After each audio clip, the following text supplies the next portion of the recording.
Jerome Span. Of course, I'm here to tell you about our sponsor today. And our sponsor is, of course, and will forever be longstanding. Hey, mind you, he don't give me no money, but this is my man's. I got to hold him down. It is Swopes Athletic Recruiting and Scouting. Yes, sir, ladies and gentlemen, Swopes is out here trying to change lives. He's trying to help get these young athletes into college each and every week. Every day he dedicates a lot of time to this. This man has a serious passion for helping others further their education and further their lives in with a lot of great ways. They are on Facebook. Make sure you look up Swopes Athletic Recruiting and Scouting. Swopes is spelled S-W-O-P-E-S.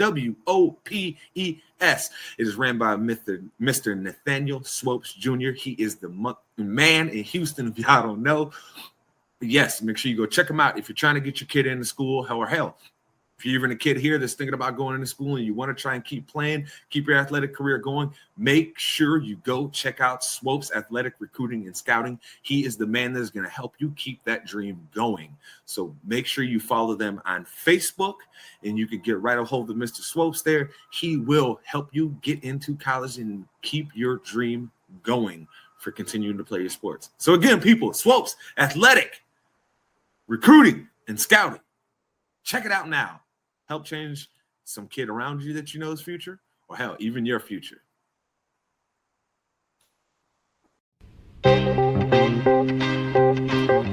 Yeah, Enigma in the house. My man J Span, Titan Studios. It's come from the heart. Keeping it real is what all the song's about. Never selling your soul. Always staying true to yourself. Alright, yeah. Check it out. Money, cars, but we'll never get you far unless you gonna spit it from the heart. Yeah, money, cars, but we'll never get you far unless you gonna spit it from the start. Man, money, cars, but we'll never get you far unless you gonna spit it from the heart. Yeah, money. And welcome to your favorite sports show. That's right, ladies and gentlemen, it's ITC Sportsball, and we're here to do our yearly first round pick-by-pick analyst. Of course, we've got ITC's resident hot take spitter, the man who rips like Dylon spits. He is the modern-day Ali on the microphone. When he steps into your home, all your ladies is gone. Ladies and gentlemen, he is that man. Hey, you know, it's your boy Mase here, ready to go, ready to see the fireworks. Let's get it. Yes, and of course, me, prettiest face on ITC. Don't you forget it, baby. Make sure you like, subscribe, and rate us, review us. You only give us 4 stars instead of giving us 5 stars. I'm inclined to think that you are a hater, and you don't want me to think that, because when I see you, I'm going to call you on your shit. That being said, we're here to cover the NFL draft tonight. And ladies and gentlemen, it's looking like it's going to be a fun one. There's been a lot of rumors that there's going to be a lot of potential trades in this first round. Mase, I know you're feeling real good about Cowboys situation right now, right? You feel great. But before you get there, let's start with how you feeling this week, brother? Oh man, I'm good, brother. Work good. Baby about to be walking, man. We feeling good.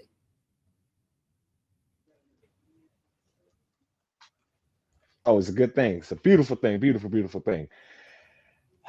Can't wait to see my homie Tootie walking out. When I seen the picture of her standing up by herself, I was like, ooh, my homie is moving. I love it. But yes, we are here. And Mace, I gotta ask you right away. The Cowboys are in a prime position here to get some impact players to add in, get some youth on that team, make that defense better, make the offense better. So we'll start right here, Mace. Who do you want the Cowboys to draft? Because I know me and you have both been going crazy with the mocks. Dog, I went and looked in there the other account and I looked at all the models. Oh my God, me and him living this thing. So I gotta ask, who do you want the Cowboys to draft? So let me ask you, who's your pie in the sky, and then who's your realistic? Pie in the sky. I mean, obviously, bro, I've been banging the drums for Caleb Downs since before the season ended last year. Yep. Yeah. Probably since the Micah Parsons trade happened and we came up on all those picks, I've been banging the drums for Caleb Downs. But I mean, you've really been banging the drums for him since the preseason of last year before they even like made the Micah trade. You were already like, nah, baby, do whatever we got to do to get Caleb Downs. So yeah, man. I mean, it's still there. It hasn't changed. The film don't lie. He is that guy. Yes. Yes. But looking kind of keeping up with everybody, with all these teams, different teams, thought processes in the draft, I think we have a very real shot at Mansour Delane dropping to 12. Some of the team, like I said, we know the Chiefs have a need at cornerback. We know Miami have a need at cornerback. We know the Bengals need defense everywhere. But from what I've gathered, we could easily see Kansas City and Miami both go offense at premium positions, just because the top of the talent is way more limited on offense than it is defense. And both of those teams also have a second first round pick this year as well. So it gives them a little more wiggle room to be like, I can get a solid defender, but I can't get a premium offensive player at the top of this draft. Mm-hmm. So I think those are two spots that we could say not necessarily surprise and leave Delane there for us, but definitely see that those two teams there are going to be the reason, most likely the reason why some combination of the top 5 defenders in this draft are going to end up, one of them is going to end up falling to 12. Yeah, I think one of the other things that you guys may end up benefiting from is looking at how the tackle prospects are.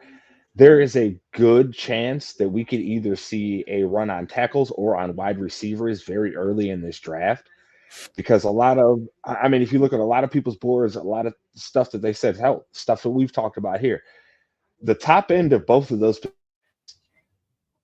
really good players. But after that, it's kind of a, hey, man,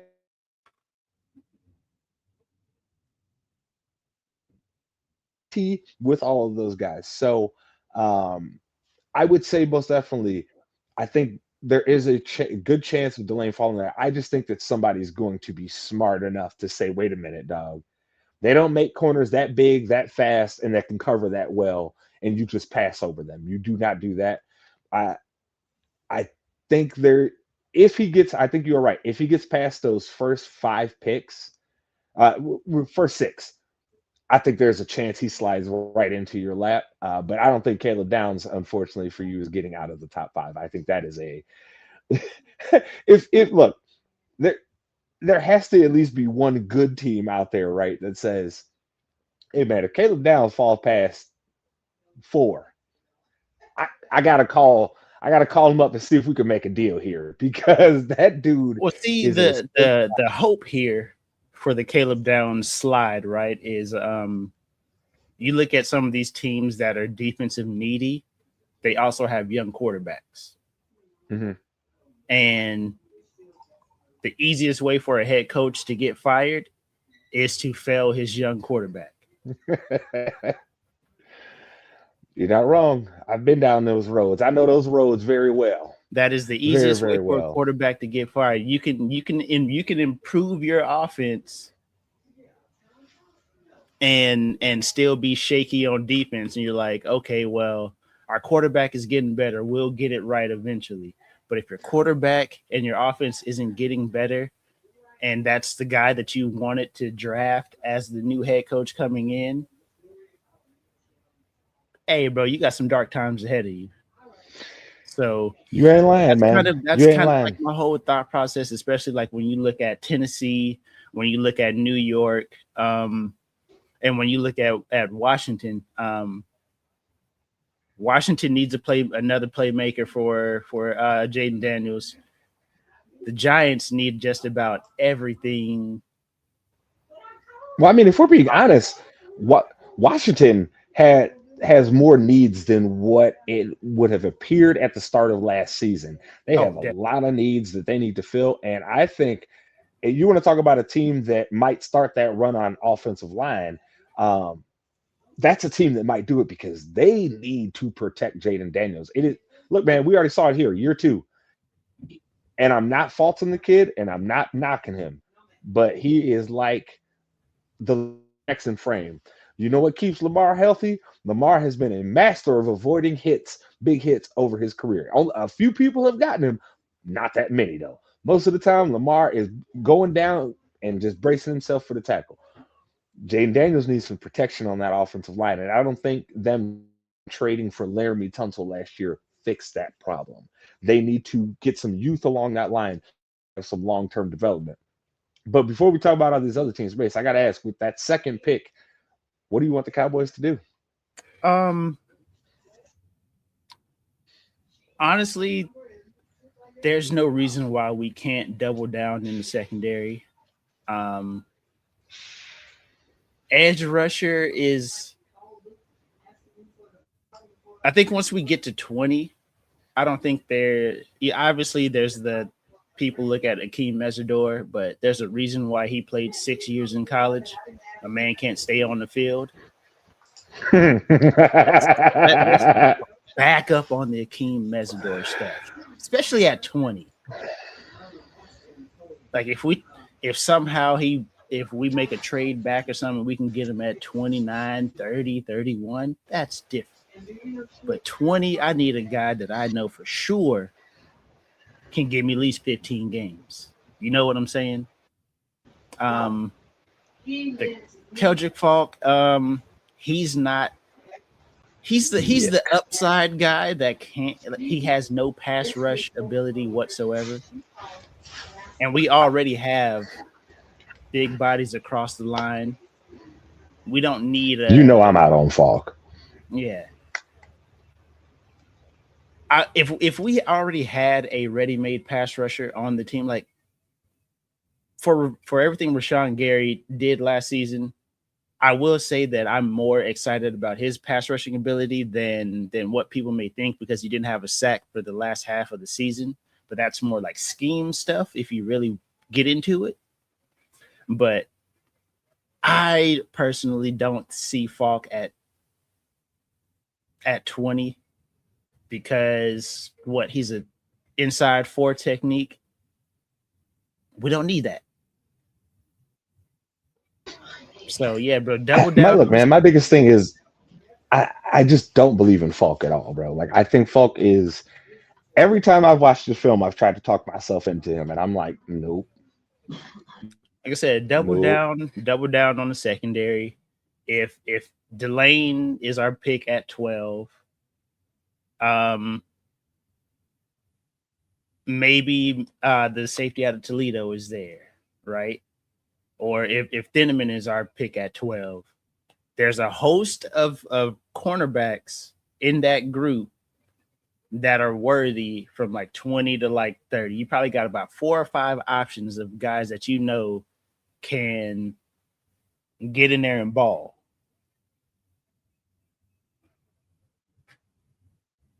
So you want all defense then, huh? So you don't want the Cowboys to go any offense. You say, hey, give me defense. Listen. Yes, unless, right? We're going to say yes, unless. If we're wiped out, let's say we're wiped out at 12, nobody's answering the phone, one of those receivers is there for us. Tate, Tyson, or Lemon, one of them boys is there. We didn't need offense. We didn't need a receiver when we took CD, and we see how that turned out. So let's not. I guess, bro. I can understand it. I wouldn't be mad at it. You wouldn't hear me talking trash about the Cowboys for that one. There's plenty of things that they could do. Like if y'all draft Keldrick, I'm just telling you right now, I'm talking trash. I'm talking trash. Hey, bro. He is not. There's a reason why I keep #Fire Jerry around me, brother. There's a reason why I stay close to that hashtag. It's just such a great I might get it tatted juxtaposition, on my right? forehead, bro. Hashtag fire Jerry. Stop it. You can't be no doodle bear. You're a dad. That's unacceptable. Let me hit the lottery, and then all bets are out the window. That's when your villain arc starts.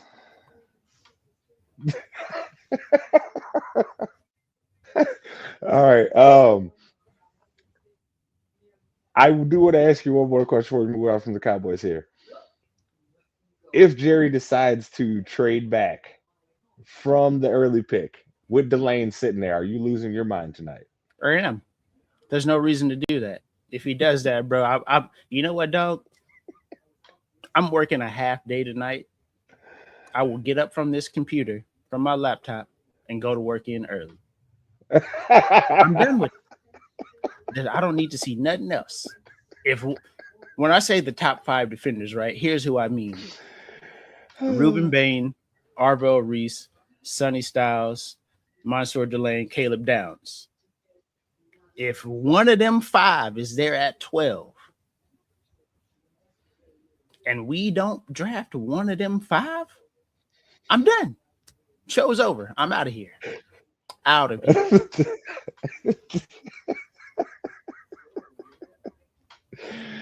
And the only reason he's laughing because he knows I will get up. I'm done with this. He will. I'm good. He will. Y'all, look, I'm just warning y'all. Don't be rooting for this because you will see Mase. He won't even say nothing. He just take his headphones off. All of a sudden, you'll see him gone from the screen. And that's it. And you're going to see slowly it turn off. And the last image you're going to see is just the wanted poster in the background. That's it. That's it. That's it. The only person that can save against Mace's happiness. Loopy.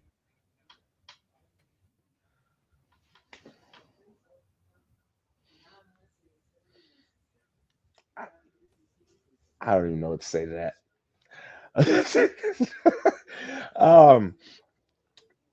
Guess the question's on me now, right? Who do I want the Bears to draft? I think this really comes down to who's there. But if it shakes out in the ways that I think it is, if you want to see that, go check it out. I did a Bears mock draft right before the draft here, so you can check that out too.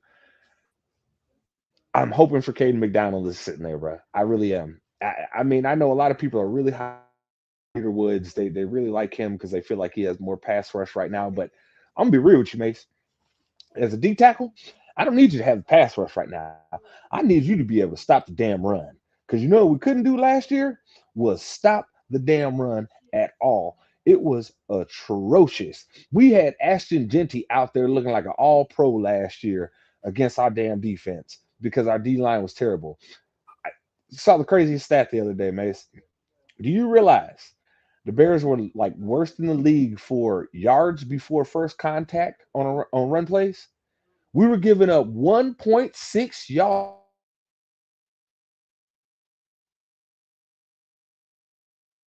Contact with the running back. Like, bruh. So we got to fix that defense. So I need them to go out. If Caden McDonald if he's sitting there, you go draft him. You don't even think about it. You go run into, hey, here you go, NFL. This is who we want. Hurry up. So we can all go home tonight. Because I can't deal with another season, Mase, of people just being able to run the ball all over our defense. Like, that shit is atrocious. Like, because I believe in our secondary. I think if our secondary is healthier this year, we'll be fine. But good God almighty, we couldn't stop the run for nothing last year, brother. We couldn't stop a nosebleed when it came to we couldn't do it. It was 11 dudes out there. Guess what? Giving up. I think on the season we were giving up something like 6 yards a carry, bro. Like, it was crazy. It was crazy. So we have to get that solved. If he is not, I'm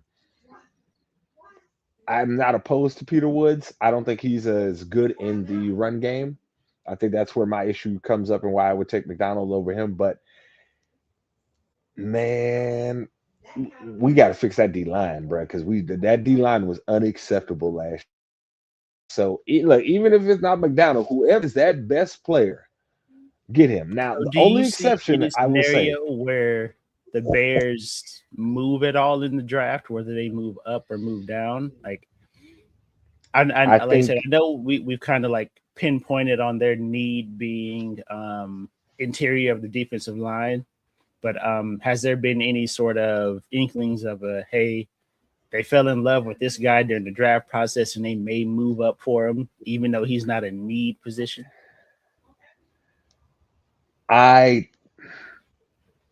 would say the only person that I could see them doing that with is if somehow Caleb Downs started having a precipitous fall, right? Like I could see him potentially doing that because I know they are interested in Emmanuel McNear Warren.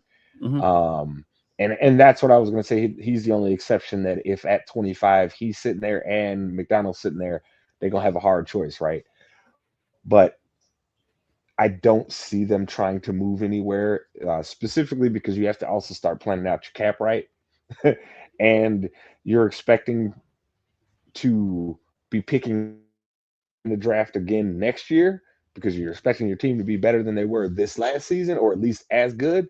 So, yeah, you got to get that young talent. I don't, unless it's a Caleb Downs. Like I said, if Caleb Downs is there at say let's say at 11, right? Caleb Downs is there, and they like, hey, look, give us your first and one of your seconds, and maybe like a third next year, right?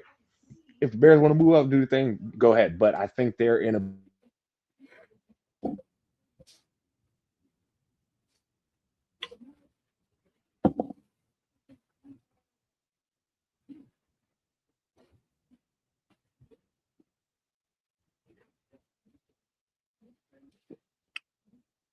Is this on my end?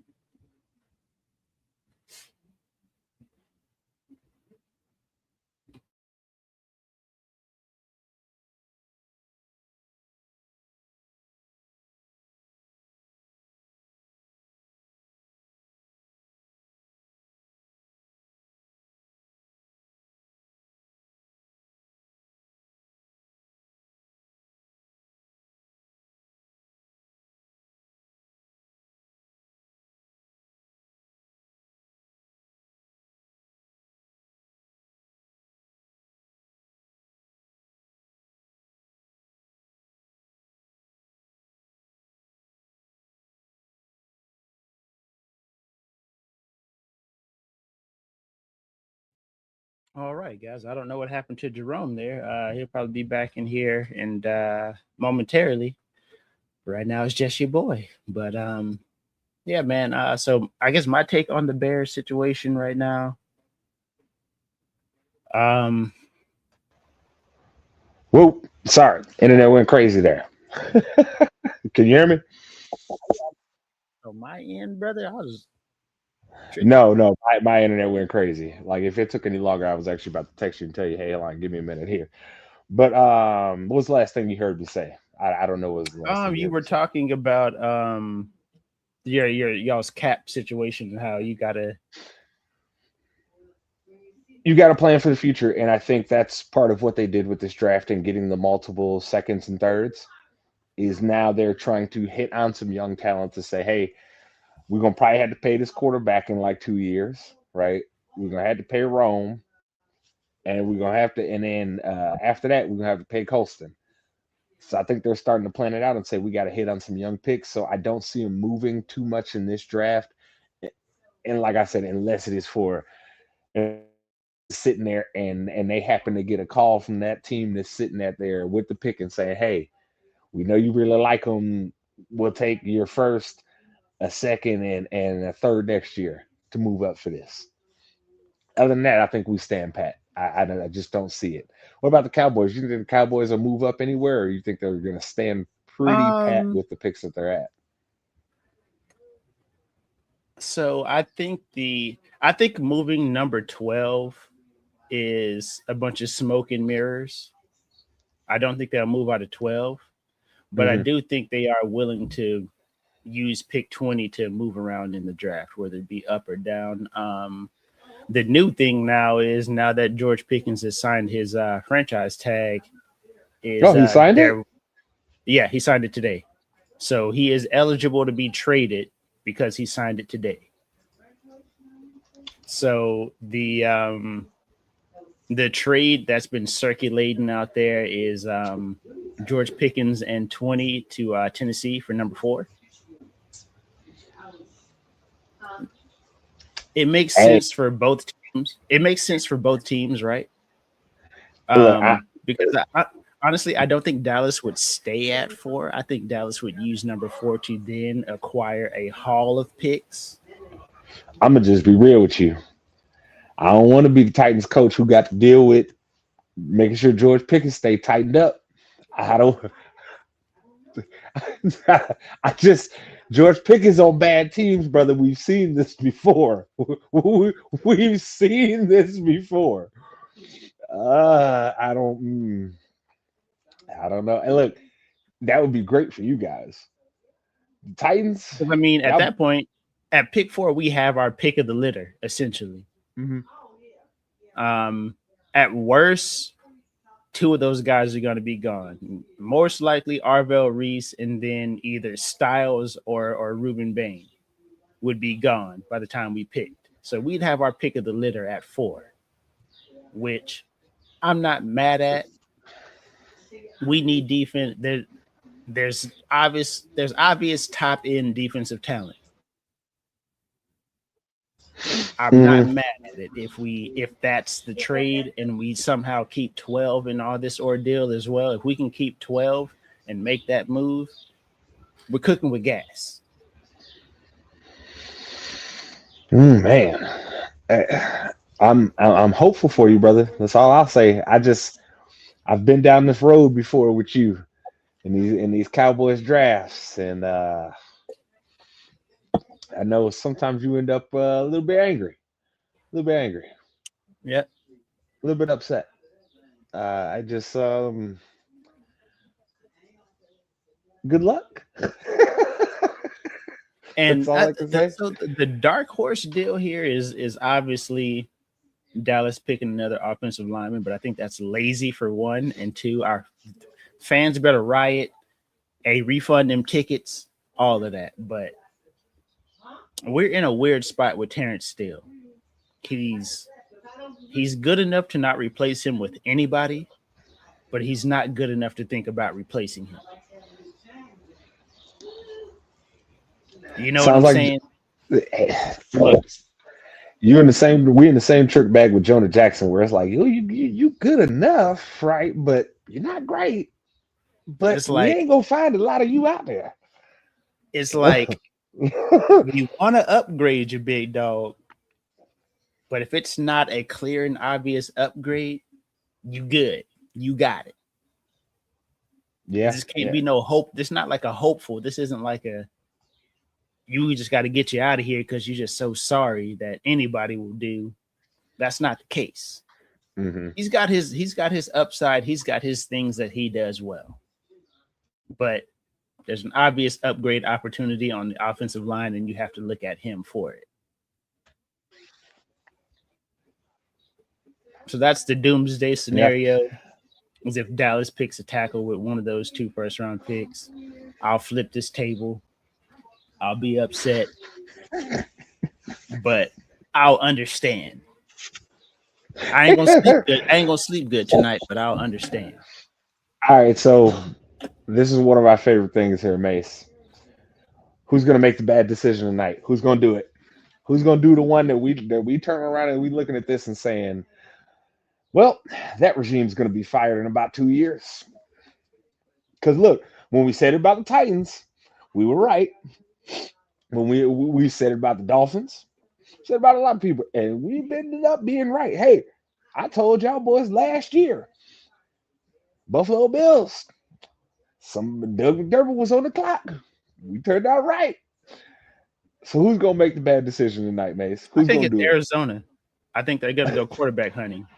No. Who are they gonna go get? Who do you got them going to take? The word on the street is that they might stand pat at 3, but try to find their way back into the first round to grab Ty Simpson. Am I crazy? But I almost feel like I would take, after finding out Nussmeier was hurt all year, I would rather take him over Simpson. I would Like definitely, I would definitely stand pat and just grab Nussmeier. we saw Nussmeier's season before, right? When he was healthy, and he looked like he could be a first round quarterback. So why would you go with Simpson, who has all of what was it, 13 starts? 12? That's it. Data shows you that quarterback projections are accurate after about 20. It's like what, 21 to 24 starts. That's kind of when you get a real idea of what this guy's going to be. Anything before that, and you're just a trick bag. Yep. And that is unless they are Cam Newton. Unless it's just that obvious where it's like, oh, he put the whole team on his back and carried them to a national championship. Cam Mase, I know some people will say Cam's not a Hall of Famer, but I'm sorry, dog. He is a Hall of Famer in my mind, but he's for sure a college Hall of Famer off of 1 year because he got Nick Fairley drafted in the first round because of how good he was. Like, he put that team so much on his back, they tricked themselves into believing other dudes were actually good. All right, Are you watching let's the check. ESPN? Yeah, let's Or check the out ESPN these. on ABC stream? Oh, you gonna be? What are you on? ESPN or ABC? I'll do the ESPN stream. All right. Looking for Fernando Mendoza out there with his boring ass suit. You Boring coming to the suit on, draft. bro. You about to be #1 in the draft. Why you ain't got no good suit on? That look like the typical church on Sunday suit for him.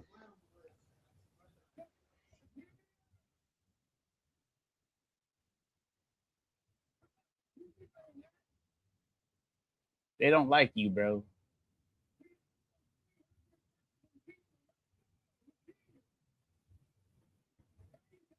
They don't like.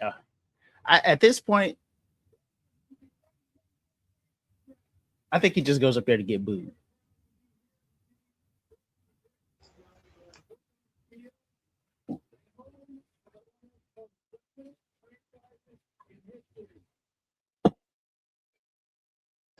Hey, man, he's Raj, bro. I'm glad that the fans is keeping it traditional and booing the hell out of Raj. Okay, I don't even care if we don't even hate Roger like we used to, right? I don't care. You have to boo him now. That's the thing. So don't go trying to switch it up, do some fancy shit, start trying to cheer him like, yay, Raj. Don't do that. No. Boo him. Boo that man. Hey, like Lou just said, Mace, like a Goomba. Boo him every time. Boo. Oh, hey, but look, you see how they tried to bring out some Steelers players so they wouldn't fully boo him, but it never works. Never worked. It doesn't work. You don't hear any of my audio, do you? No. Okay, good. I just want to make sure.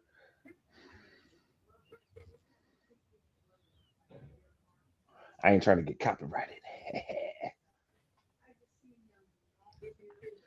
Oh, but hold on. I gotta answer. Mace, my bad decision on the night. It's gonna be the Steelers taking Ty Simpson. They're gonna move up in the draft to take Ty Simpson. I see it coming, bro. You know why? Because the adult in the room, Mike Tomlin, is no longer there. And Mike Tomlin wouldn't tolerate having a quarterback with only 12 starts.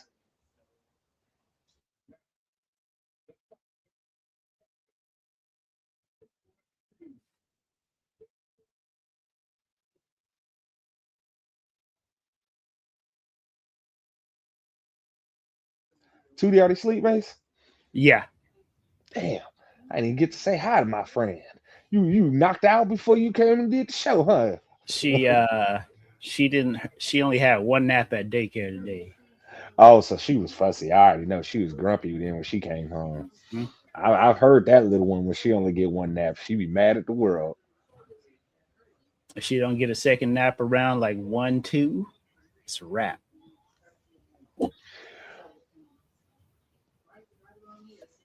And you know what's crazy, Mace? The Steelers are actually in a position where they should probably just see what's his name that they drafted from Ohio State? Will Howard. Yeah. They should probably just try and improve their team with the best player available and then move and see what Will Howard got, right? But I don't know what it is that they're so obsessed with this Aaron Rodgers thing, bro. Can you explain it to me, Mace? Because I'm very confused on why they are so obsessed with Aaron Rodgers when he flat out sucked last year. He wasn't really good. So I don't understand why they're so obsessed with him. Like, I don't know. why are you letting a 42-year-old quarterback keep you hostage? It makes no sense to me. Some team is gonna do it until he retires. They're gonna hold on. They're gonna hold on to the Aaron Rodgers magic of 12 years ago. I don't know. Like, I don't like. Hold on, bro. Like, see, this is my point here. See, this, for all our fans here, we know we like to give y'all some information right in front of you. Like, look at this, Mace. Look at this, bruh, bruh, bruh, bruh. Aaron Rodgers is 27. He was worse than Joe Flacco was last year. He was just better than Jackson Dart and Justin Fields and CJ Stroud. Brother. This is the guy that y'all gonna let hold y'all hostage? That's who you letting hold y'all hostage. The dude who did that. Like, are you kidding me?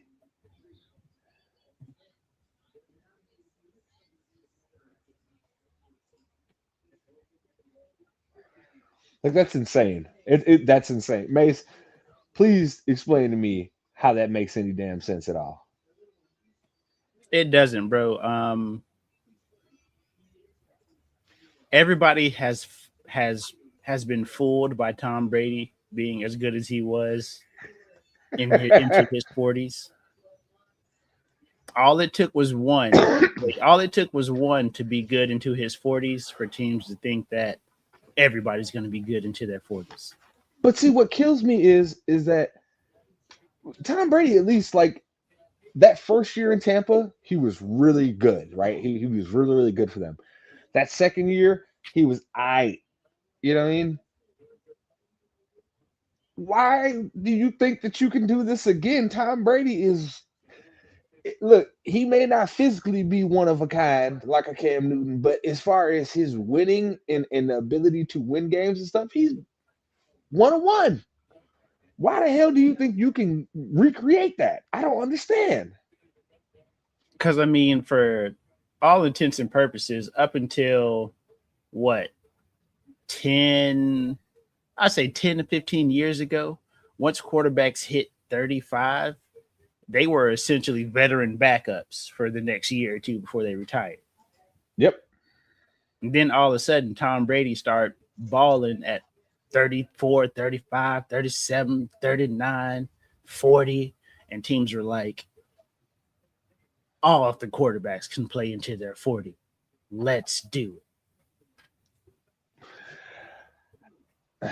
I just, again, you know what for me, 27th rated quarterback in the league last year. For me, you know what it is? I think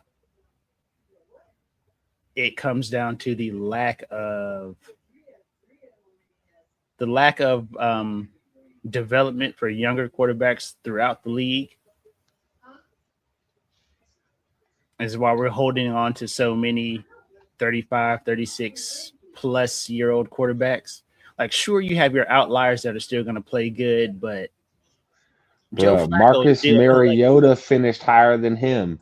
Jacoby Brissett finished higher than him. People really. Spencer Rattler finished higher than him. Oh, baby teeth Rattler. What you say? He look like he always look like he gonna bite somebody. He looked like he bite people still to this day. You can't tell me I'm wrong. Oh my God. If I was Caleb Williams, I would have left Oklahoma too. You mean old baby teeth over there gonna win the job over me? I'm out. I would have left Oklahoma too, brother. I mean, Gave good baby teeth Lord. the job over me. Just I'm out. looking at these numbers, Mace, I'm just like, I could never be held hostage by a dude who did this. But like I said, bro, I think it's just not I'm not gonna say that teams get lucky when their young quarterback is good early, but it almost feels like the developmental process isn't there anymore. It's like a lost art. It's like you have one or two guys that are capable of it that can take a quarterback and develop them. But for the most part, it's kind of like throwing a dart into a dark room and hoping you hit the target. That's what it feels like.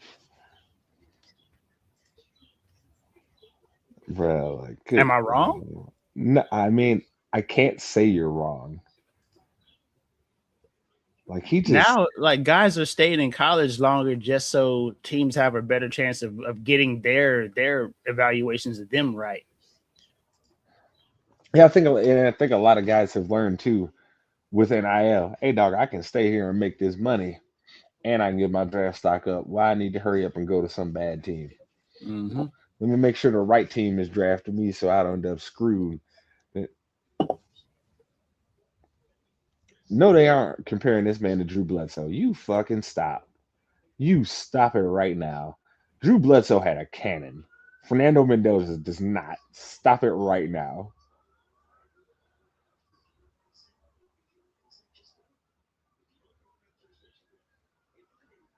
All right, picks in, Mace. Let's see.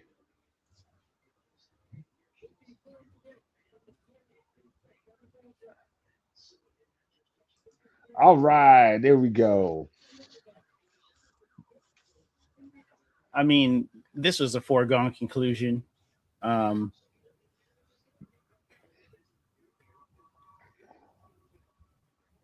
mean, we knew what it was. Oh Lord, I said Oakland too. My bad.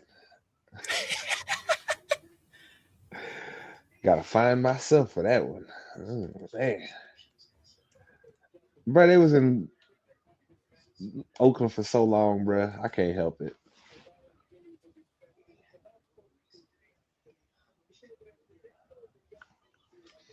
Wow, what's crazy, Mace? Is right. So I got it on the big TV too, bro. They just picked Mendoza on the screen right now. Oh wow. Yeah, like I said, the ESPN app is probably the best way to go right now. No, I'm on the TV. I'm on my Xbox on the ESPN app, but I've got it playing through my DirecTV stream. Yeah, on my computer here. Yeah, and that is way ahead. I'm talking about on the TV. I'm not even seeing them switch to the Jets yet. that's crazy. Yeah, because we got the Jets top corner, then we got Mendoza and his family top left, and then the whole breakdown of Mendoza down at the bottom. Man, hey, look. Thank you, NFL, for shortening the pick times too. Thank you. Brad, them finishing at 10 o'clock first round drafts was crazy, fam. Those were crazy, dude. We'd be sitting here by the end of them and be dead. But Raiders to pick Mendoza. Macy, we see they brought in Kirk Cousins here. We know what kind of offense that Kubiak wants to run, right? Mm-hmm. All that being said, what game of the year, what number game do you see Fernando Mendoza finally becoming the starter? Because he's not going to start over Kirk Cousins because Kirk knows the system. He's going to be able to produce in and out. When do you think they put him out there? I would probably say realistically, no injuries to Kirk, right? Like if we're just saying we've got to get him in there, see what he can do. Yeah, no I'm injury. thinking somewhere around, I'd have to look at their bye week, but I'm willing to say just to throw a number out there, week 10. Yeah, I think that'd be fair. I would say, yeah, that's probably what I would say too. Week 10, because I said it they're makes going to sense. get at least 6 games of true film time for him hmm on, just so they know what they're going to be going into the next offseason.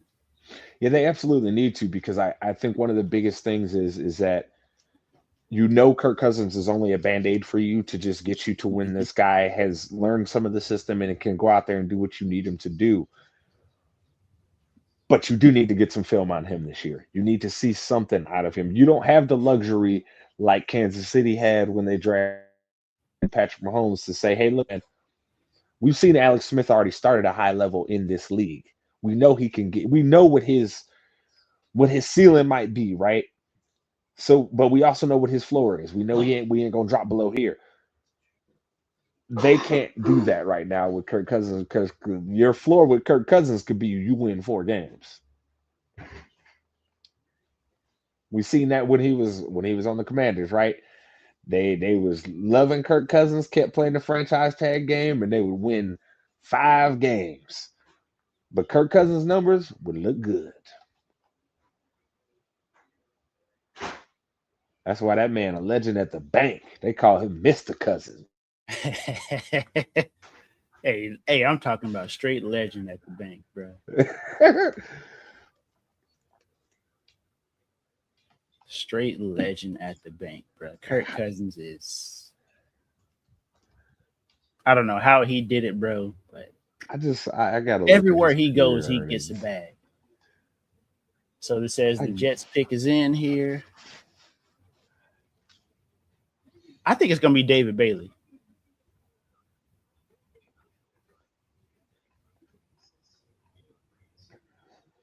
I really think that the last bit of info that I was seeing about the Jets is that I think they had settled on David Bailey. Bruh.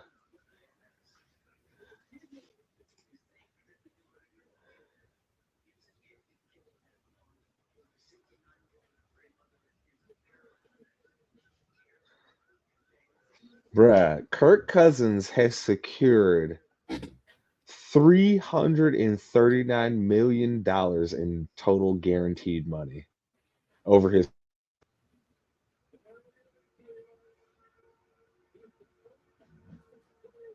Bro, that's insane. Yeah, like your boy said, David Bailey.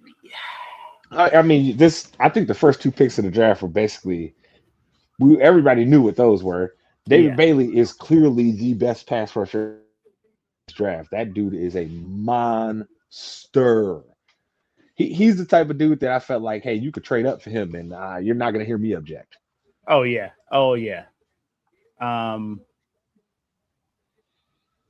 Yeah, Hey, he man. one of them dudes that hey, he like, damn, NIL. I wish you would have came sooner. I could have made even more money. Attack. Because I know he got the bag this last year, but boy, Hey, we for could them, have been getting the bag. them energy sector tycoons at up there at Tech, boy, them boys is dealing out that cash.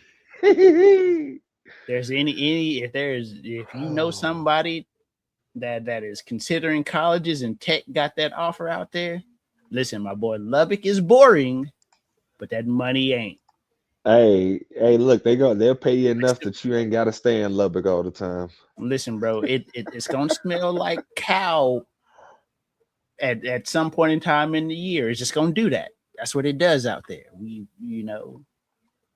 it's so crazy how much money he's made, Mase, for being just good. Like I'll never say he was bad, right? Because he wasn't a bad quarterback, but like he's literally like the baseline of, okay, this is just good. You want more, right? But this is good, and this man has made almost $400 million playing quarterback. Like if you put a superstar roster around Kirk Cousins, people would think they have a shot. Bro, don't you remember? That's exactly what happened when they had Diggs and Thielen, and they was like, "Oh, we got a shot, baby!" And they found out real quick that no, you don't, because you still have Kirk Cousins. He's still Kirk. But to get back to the point of shortening up this draft, like the draft timer, Listen, brother. When them boys had like 10 plus minutes to pick, oh my God. Bro, we were over here dying, dog. Dying. I remember doing those, and we were like, oh my God. Like the first one that we did, we were on for like 4 or 5 hours. Bro, that was legit like 4 hours. Because we were on an hour before, and that one went like it was like 3 hours and like 20 minutes or something like that. It was been crazy. I couldn't believe they were even allowing that, to be honest with you. All right, Mace. Are the Cardinals about to do something reckless here? I think so, bro. Because this pick is taking a while, bro. Like I don't they think should there's know. Because with the Cardinals, bro, I don't think there's any one defensive player that immediately makes them better. Sure, they acquire a great talent, but I don't think there's any one defensive player that you can say, okay, we're so much better now. No, they have way. Is this man already signing a rookie card, bro? Yeah, you know they probably gonna auction him off or throw him like in packs to let people try and win it. Man, I really don't know what the Cardinals are gonna do here, Mace, because I can't say that I trust that organization. They, outside of the Kurt Warner years, right? They've always been the Cardinals. The Cardinals are going to do the most Cardinals thing right here and draft Jeremiah Love. If they draft Jeremiah Love after getting rid of Kyler Murray, who you could have teamed him with, you are an aimless franchise. Aimless entirely. I think you don't know what you're doing. I don't think they are. I'm not going to put it past them. Brother, if they do that, they'll be picking right back in this top 3 next year. That's probably their plan. Oh, you think they already in the arch sweepstakes? Oh, for sure. Oh, pick is in. Let's see. Let's go. All right. What y'all Cardinals gonna do here?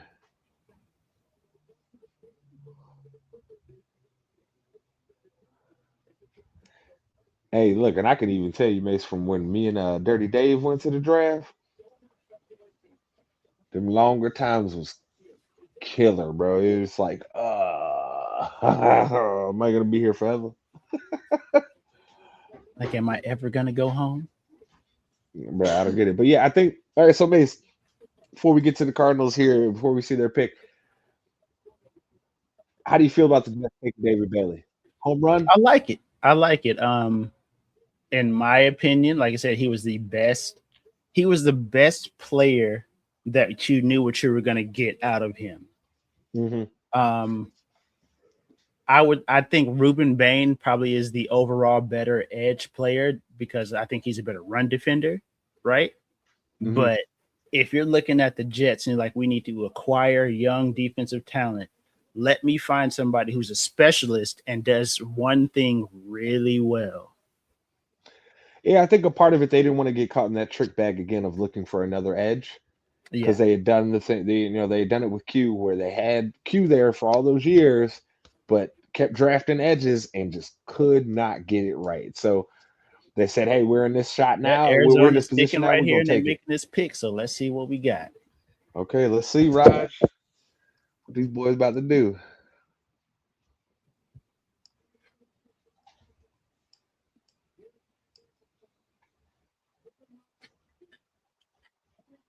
Let's go. I told you.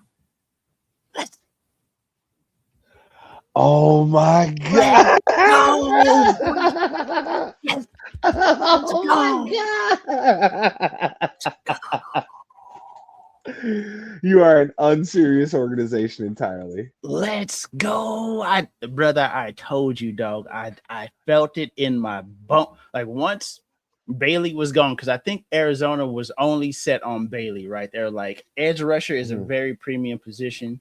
We'll take him and figure it out. But now that he's gone, I can't believe this. This is crazy. Yeah. bro. Now this is really interesting for Tennessee now, though, because what do they do? If I'm Because Tennessee, if I had I a don't think deal any of worked the out with somebody, I'm picking up that phone with them right now and saying, "Hey, dog, here you because go. I Let's do that honestly deal." don't think that none of the receivers are worth number 4. No. I mean, you could maybe talk yourself into believing that they are, but does their fit?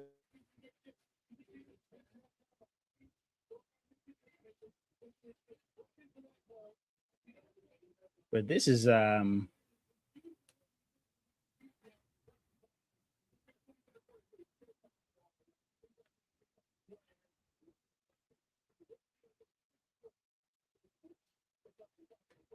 really interested to see what Tennessee does here now, because they've been projecting Jeremiah Love for months. Tennessee's getting out of this pick. If you're talking, your mic's muted. Oh, my bad. I think if you're Tennessee, you have to get out of this pick at this point. Why would you keep this pick? What would be the purpose? The guy that you wanted is gone, right? Nobody that you draft right now is going to necessarily fix your team. And like you said, none of the receivers are working. Now, I could see them doing something crazy, Mace, like going Sadiq here. I could see them doing it, saying, "Hey, look, we need a certified pass catcher or somebody explosive to be able to come out here and help Cam now because he's the most explosive pass catcher that's on the board. Period." So I could see that, but I mean, I'm with you here, bro. I think they need to. I hope they have done their homework, right, and said, "Hey, if Jeremiah Love isn't here, this is the deal that we're gonna, send to somebody." That's probably what they need to do, because I think they would be better served if they could trade back right now and get another second round pick.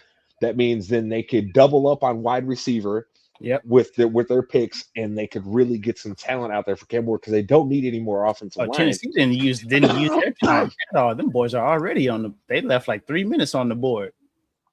Because the way I look at it is that Tennessee probably the only team picking in the top 10 that doesn't actually need offensive line. Everybody else picking probably 1 to 17 outside of it's probably Titans and Cowboys are the only teams that don't need offensive line help. So I think it's wide. I'm surprised that Tennessee is sticking at number 4 right here. I mean, I'm not mad at it. I get it. I mean, maybe with Robert Salah being there, he convinced them boys to grab Arvell Reese right here. That's the only thing I can think of. What? I mean, I also wouldn't be surprised if they went Sonny Styles here. Yeah. To say, "Hey, you're going to be my new Fred Warner. You're going to be that guy for me." Yeah, Salah especially in the type of defense. I'll be perfectly honest with you. I could also see them bounce. Just because Salah saying, "Hey, I need somebody who's going to be out there and be the quarterback of my fucking defense. I need someone." I mean, Nick Saban stamped this dude as a freshman in Alabama's secondary. He gave him his stamp of approval immediately. Okay. Is Roger getting ready to come to the stage again?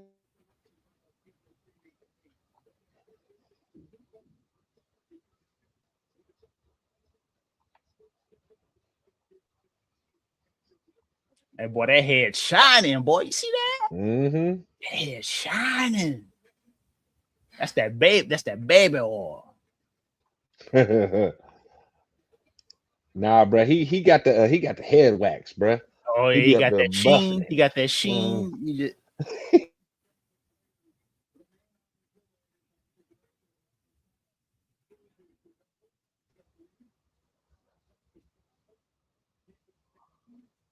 I'm real interested to see what's going down right here.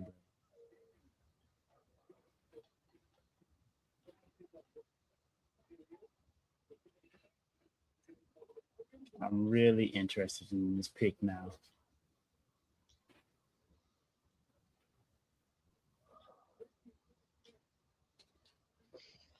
All right, let's see here.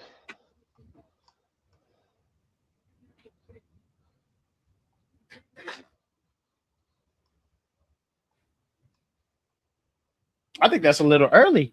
What? That's a little early. What? That's a little early. Wait, Mace, I heard that right? I'm not Yeah, you I'm not did. dreaming, right? Yeah, you heard it right, brother. You heard it right. What? I think it's a little early, but they drafted right. I'll say this. They drafted right. Positionally, they drafted right. They needed to get Cam Ward some talent out wide. They needed to do that. But I think they could have traded back, acquired more picks, and done this exact same thing. This is a shocker to me. No, this is bro. I've been trying to tell you, I've been trying to tell you, bro. Teams were gonna do something crazy and like go on a run of offense in this top 10. Bruh, I think this is gonna start this run on receivers, which could work out real good for us. You're looking at teams like Miami, you're looking at teams like Kansas City, and you're looking at teams like the Giants who pick next, who are like, there's only 2 premium receivers left. I can't wait. I got to get one. Because you're not going to leave Jackson Dart with the Malik Neighbors coming off of a ACL, right? You're not going to leave that as your only option. Wow. I'm still. Oh, Giants already. Oh, Giants. Oh, you love this. Hey.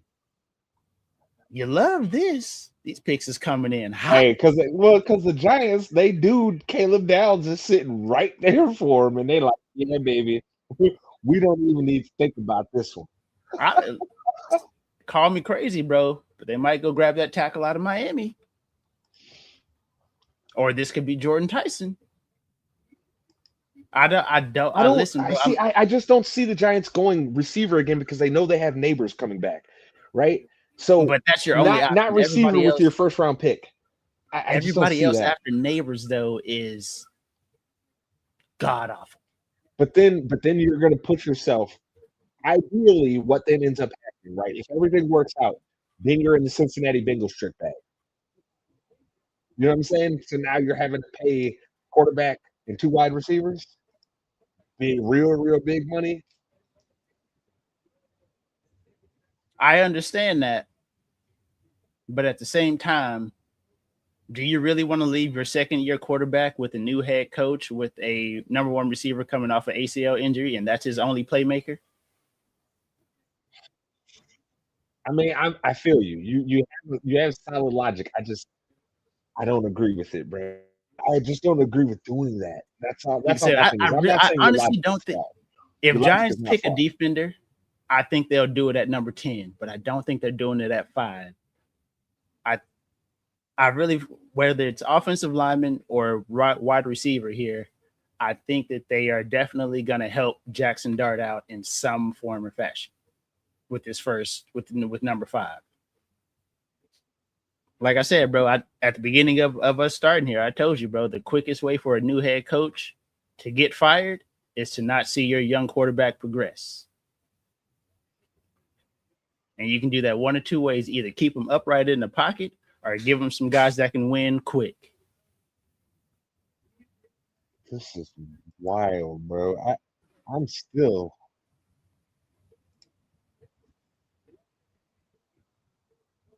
Wow. Honestly, bro, this is best case scenario for Dallas in at 12. Because now teams are going to be sweating thinking about drafting a receiver now. Because like I said, bro, after Lemon's off the board, after Lemon and Tyson are off the board, it gets real suspect for receiver. And you got Miami, who just paid Malik Willis with no pass catchers out there. So you can't give a quarterback some money and then tell him to go play with the practice squad and be good. Because that's basically what they're telling Malik Willis to do right now is, hey, bro, you got some practice squad receivers. Go make it happen. Kansas City, they let their two top cornerbacks go to free agency, but at the same time, that offensive line and receiver core has been for some time now. Pat has had that offense on his back 1,000%. And Andy knows it, so Andy knows he's going to fix one or two, maybe both of those positions tonight.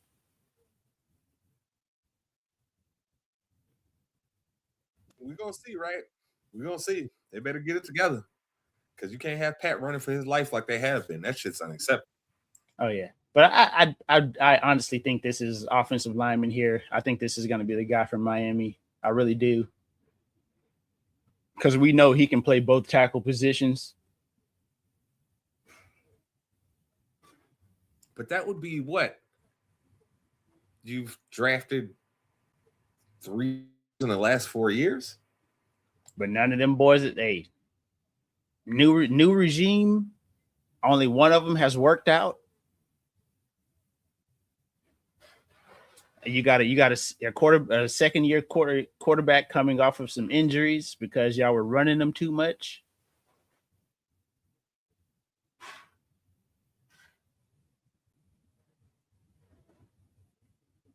Ooh, Browns are trading their pick to KC. So Kansas City, like I said, this is it.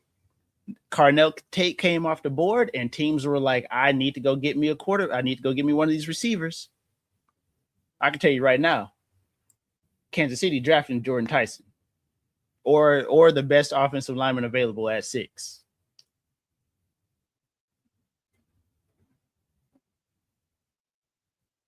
If they're not going offensive line here, they're freaking crazy, bro. Like the Chiefs need to go offensive line.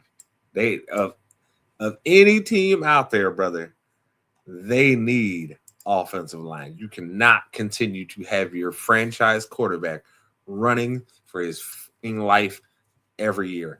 And you just invested a first round pick in Xavier Worthy 2 years ago. You can't give up on that guy before year 3. You got to hope that he has that year 3 leap and that you can continue to, most importantly, by protecting your damn quarterback.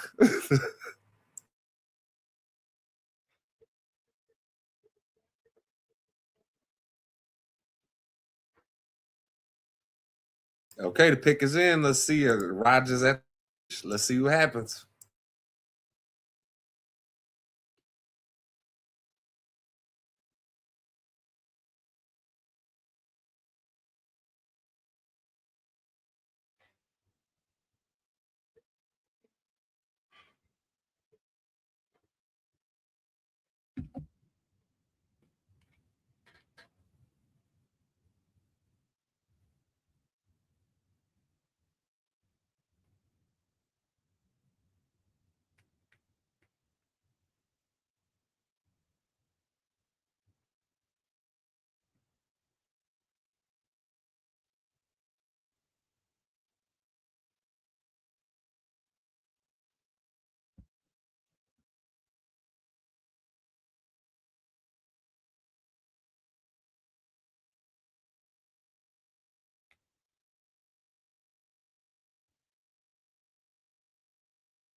Now, I love that pick, Mase. I love that pick for them. That is, to me, that signals to me that you are doing the right things and not being foolish, right? That you are saying, hey, we have a guy who has multifaceted abilities out here. Let's go draft this guy, and let's put the onus on our damn coaching staff to say, get the best out of this guy who is supremely talented. Love this pick by the Giants. Giuseppe, I know you'll see this at some point. Shout out to your Giants for getting the first round pick right finally that me and Mase actually like. I think this right here signals the end of Kayvon Thibodeau's time in New York. I think they want to trade him during this draft at some point. Oh yeah. It's just when are they going to be able to do it is the question. Because I don't know if teams are going to be willing to give up a first round pick for him based off of what his production was last year. If it was his production from 2 years ago, teams would still be like, yeah, we'll throw you a first. But because he had such a down year last year, I just don't know who's willing to give him a first. Now, he's somebody, Mace, that I was going to say when we talked about this towards the end, I saw him moving early day 2. Somebody's going to send them something to go get Kayvon Thibodeau because all the pass rushers that they wanted, are now gone. Oh, yeah, definitely. We could definitely see a team being like, we can still get a lot out of this guy. We're just not going to give up premium draft talent for it. But, yeah, I do like this pick for the Giants. It gives them a versatile linebacker. People want to put him on the edge primarily, but I think he has a lot more value as a stand-up behind the front four. I think he's one of these guys that a Brian Flores type of guy would love to have because he could do so much with you. Oh yeah, so he can line you up in the A gap and do a lot of things with you there. Move you around. A guy like Flores would move him around places, right? He would say, hey, he's going to be lined up here sometimes and be rushing, but then sometimes he's going to drop, and we're going to put him on the outside. He's going to be sometimes rushing, but then a lot of times he's going to drop, right? You need somebody that has a creative mind like that. Who is their DC, Mace? Do you remember? I can't think right now.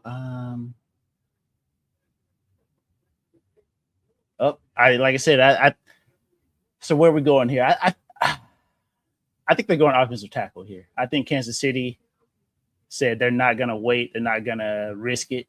They're going to go get their guy.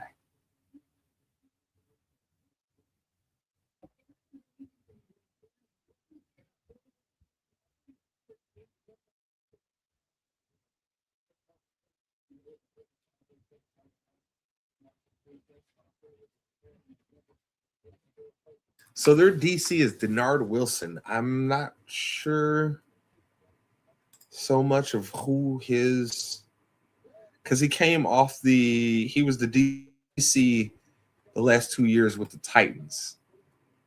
Okay, so like I said, what kind of background does he have? Does he?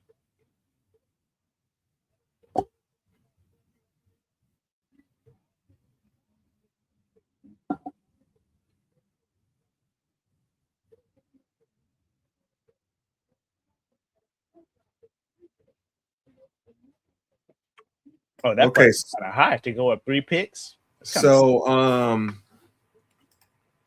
he was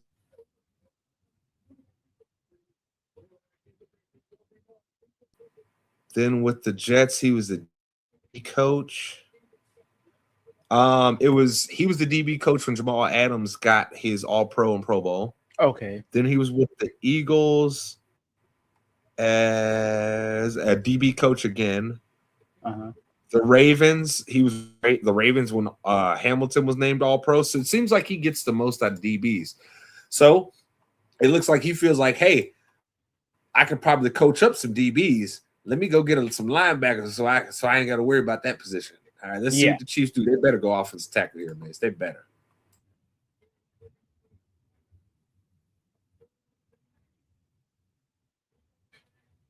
I mean, they like I said, bro, Kansas City let their top 2 cornerbacks go.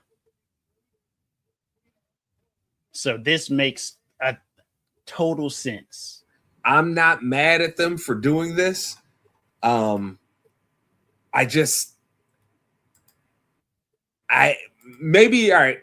they're saying, hey, dog, we'll go get our tackle next year because Pat probably ain't gonna be back for us in this next season anyway, right? So maybe they're saying that.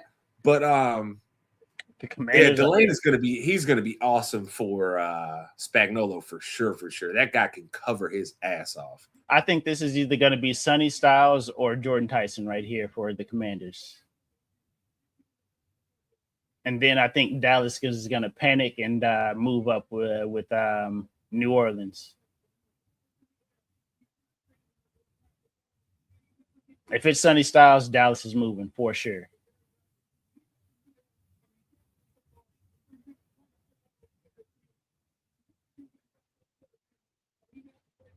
Oh, you're talking about the Commanders? Oh yeah, if the Commanders take Sonny Styles right here, Dallas is moving. This is the exact situation we talked about when we were doing our mocks, right? Where we did all 32 teams, which people, if y'all want to see how right me and Mase are, because we predicted some of these so far, go check that out. But, bro, you got to run to the board to go get Sonny Styles right now, especially if you a head defensive head coach. You got to run to the board to go get him, especially when you was out there running Bobby Wagner as your damn linebacker last year. Hey, Bobby is good if you keep people off of him. Hey, look, shout outs to B-Wag for being able to play this long, right? Shout outs to him for that. But brother, if that's your only option, because that's what theirs was, right? That was it. Hey, this is our only option, dog. We gotta send you out here, Bobby. That's not good. Because I mean, look, he still graded out positive as a linebacker last year, right? But like you said, he is at the point in his career now where if anybody gets hands on him, he's done. And part of Bobby's game had always been being able to, be quick enough and fast enough to keep guys' hands off him. But nobody no more, Mace. Look, his last year, they gave his run defense grade was a 90.3, right? He was fifth among linebackers. So Bobby still can see a run play coming, right? Amazing. His coverage grade, brother, 51.1. He was 51st among 88 linebackers. Hey, he's a 2-down linebacker at this point in his career, bro. First down, second down. Get somebody, hey, bro, I need a breather. What? Who gonna make the call on third down? That ain't Bobby. That ain't Bobby's problem.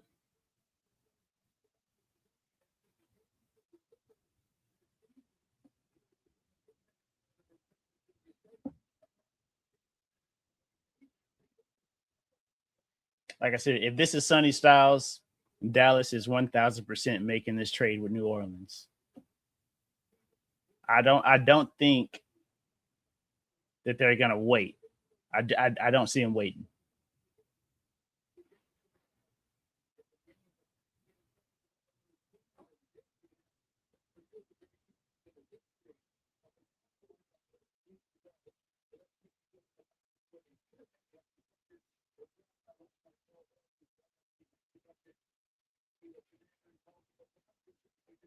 But I wouldn't I'm not gonna fall out of my seat if they draft Jordan Tyson right here. I will.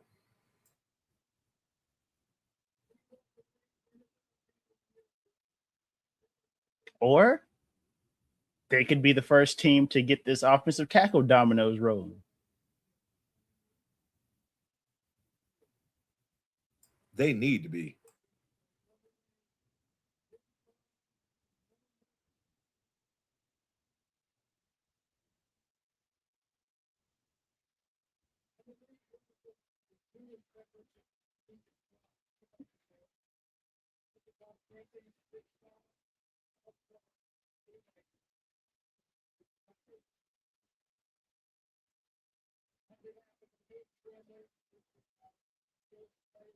I think Dallas sees that price of Kansas City moving up from 9 to 6 and be like, we can pay that price to move up from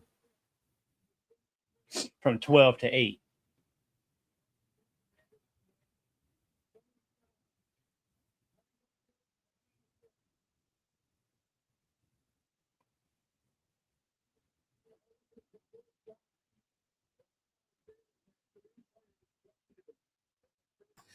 Yep, as we thought.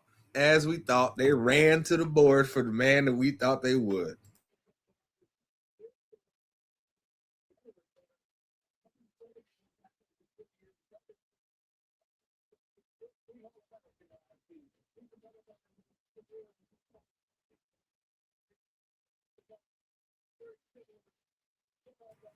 All right, so now Mase, this is where I think a little weird. Okay. Yeah, this is where things get a little weird, I think, in this draft. What does New Orleans do here? This is where I am. I don't know, man. I don't know. I think what we're seeing right now are teams are scared to pull the trigger on a tackle, but once it happens, it's going to open the floodgate.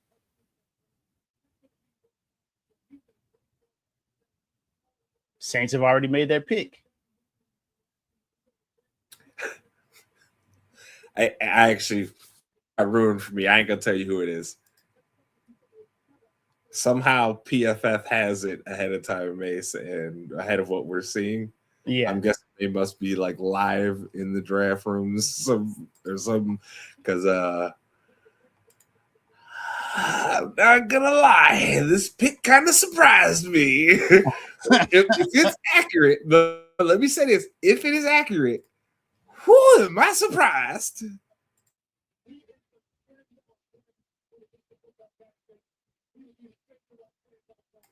Because I don't know, man. I don't know, brother.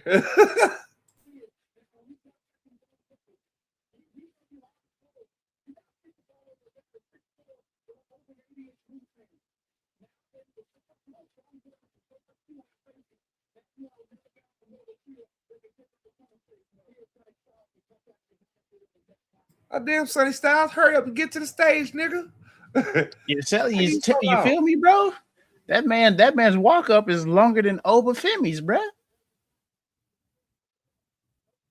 And he ain't even doing the strut. And he didn't even strut up there.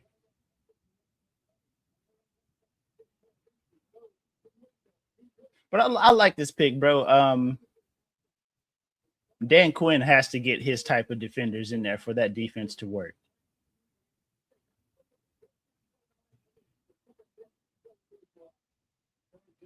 I will say, if I'm the Chiefs, that is a pretty steep price to have paid right there for the situation your team's in. It's a steep one.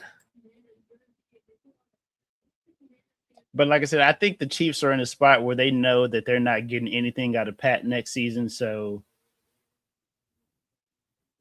they might be picking early next season too.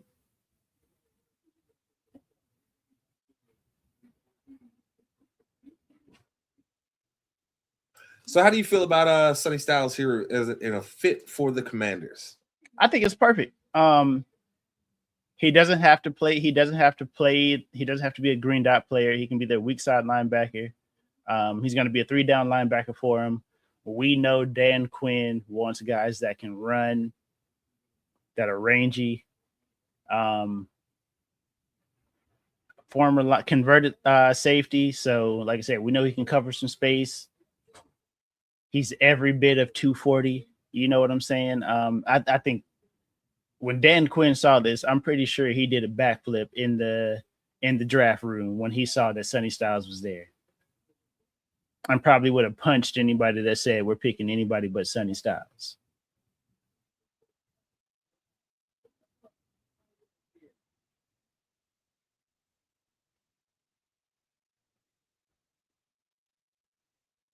I know Dan Quinn probably over there doing backflips in their draft room right now. Oh, he's got to be. Like, thank God.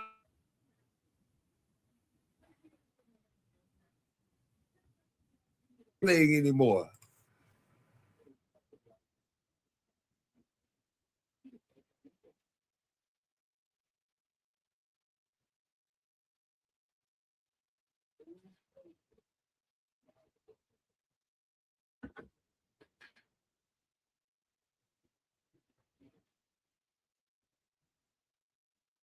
My stream keep lagging.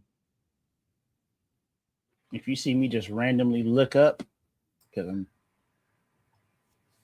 Yeah, mine on the TV it completely like crapped out for a second there. I'm giving it a second. or the audio was just lagging on mine a little bit. I don't like that.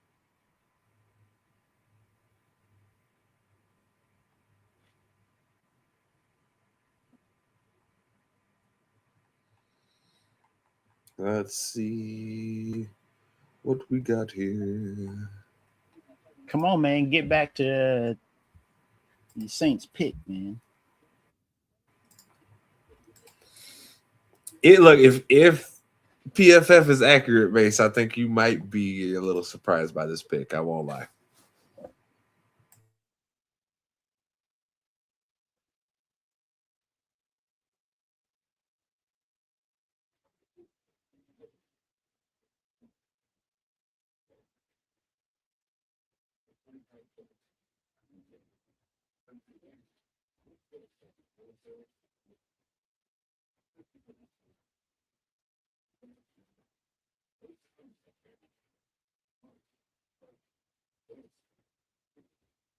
Are you still surprised that Ruben Bain is still on the board at this point, or is it?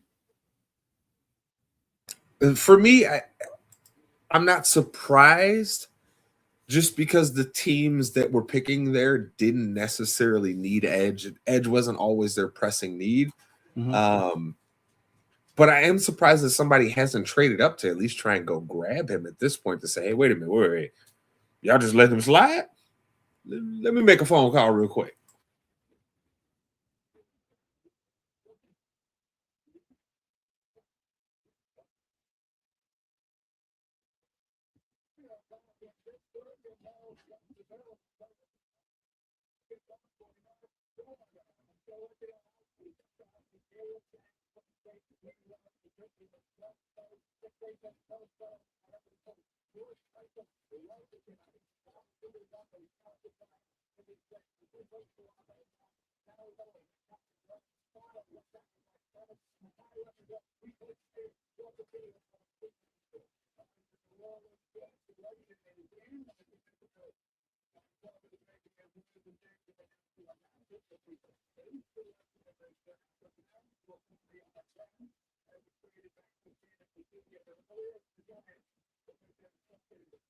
All right.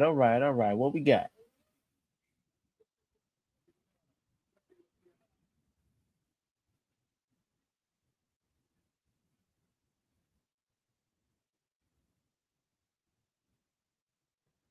I'm telling you, if it's accurate, I think this is going to be the one that's going to make your eyebrows raise a little bit.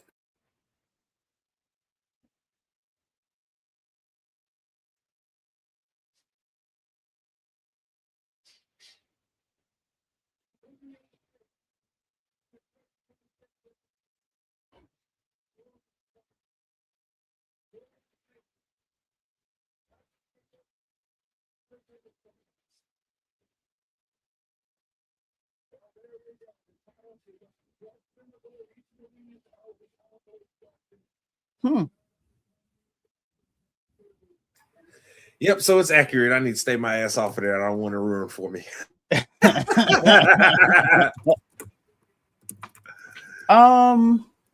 Another, like I said, another team. Tyler Show 40, but we know what I'm saying.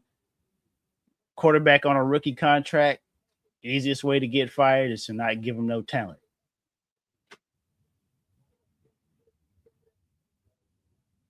I think this pick right here keeps Chris Olave happy as well. So you're not looking at not having your number one receiver want to get up out of town. So I like it because I like it, but it's definitely unexpected. But I like it. I like it a lot.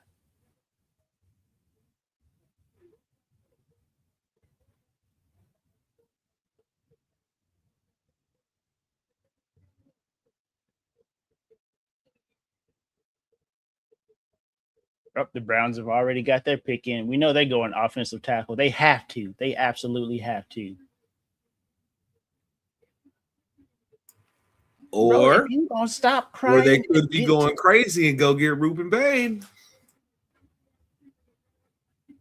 Like I said, bro, I already told you I had them drafting David Bailey at 6.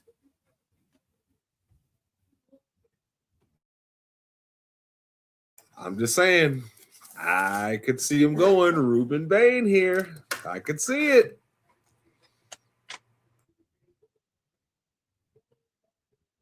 Because look, they don't believe in neither of their quarterbacks. Well, all 3 of their quarterbacks, they don't believe in none of them. So they know next year ain't gonna be nothing that might be able to kind of have a situation where you can have a Trent I Dilfer think Todd Monken's gonna give one of those guys a shot. I think he's gonna give them a real I really need to figure out if any of y'all is my starter. I don't think he's going into the season thinking that, okay, none of these guys are it. I just got to get through season 1 to go get my guy. Good luck to him, because none of his options are that great.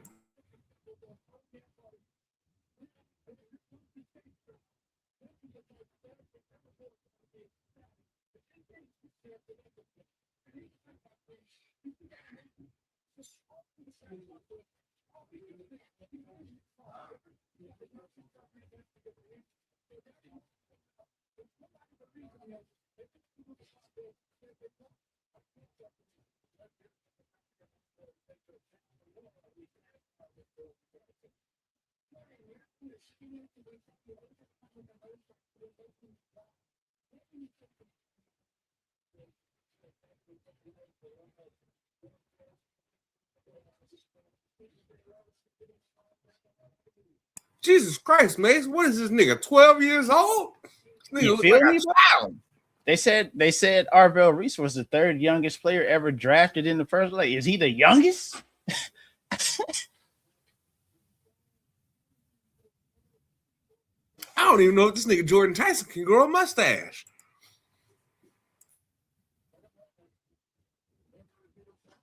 That man looked like his mustache is the same mustache he had at 12.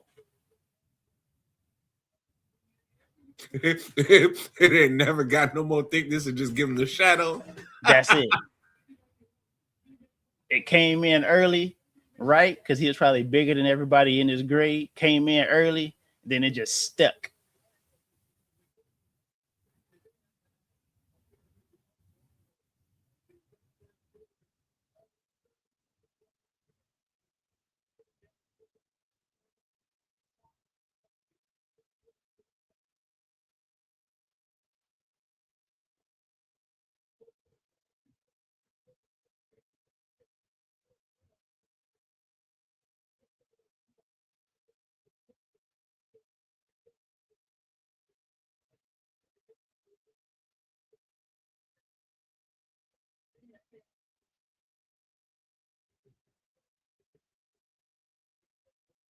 I think we're about to get back-to-back offensive linemen here.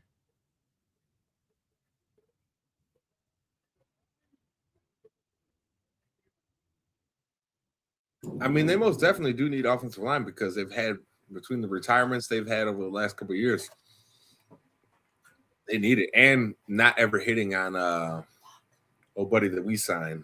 Yep, there he goes. First one off the board, Spencer.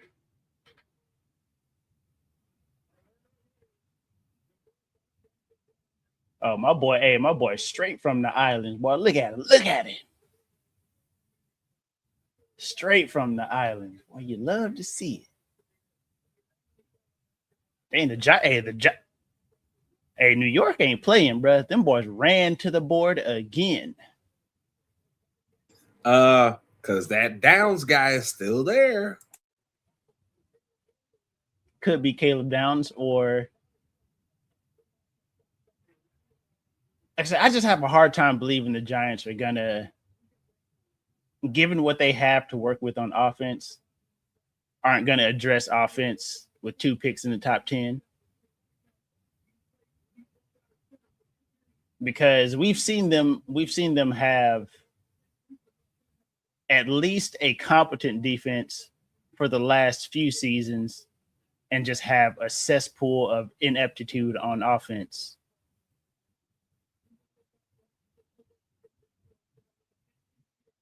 I mean, Saquon was running for his life for the longest, and now you got neighbors out there running on one leg.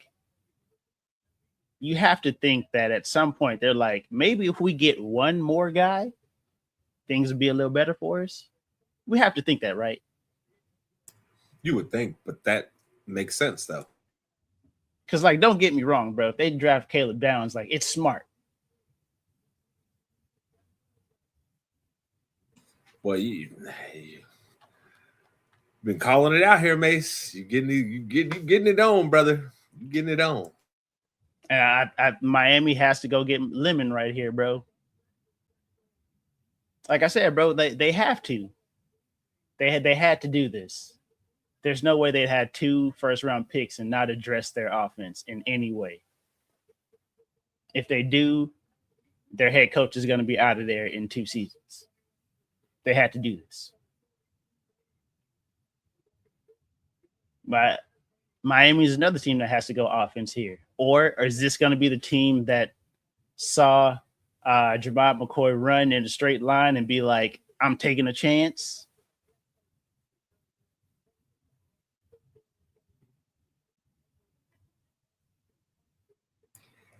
If anybody falls for that, they're stupid.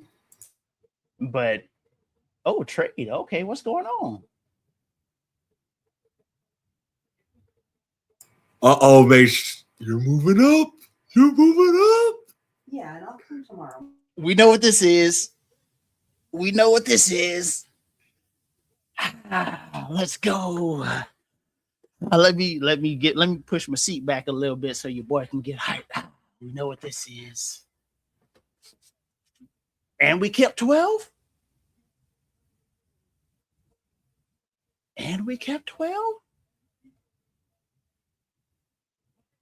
You say what? Oh, we eating good. We kept 12 too? Oh, we eating good. We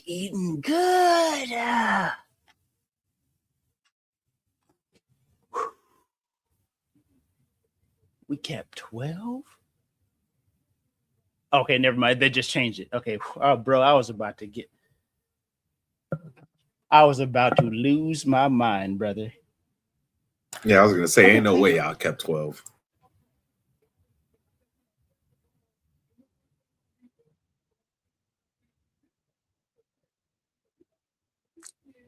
Let's go.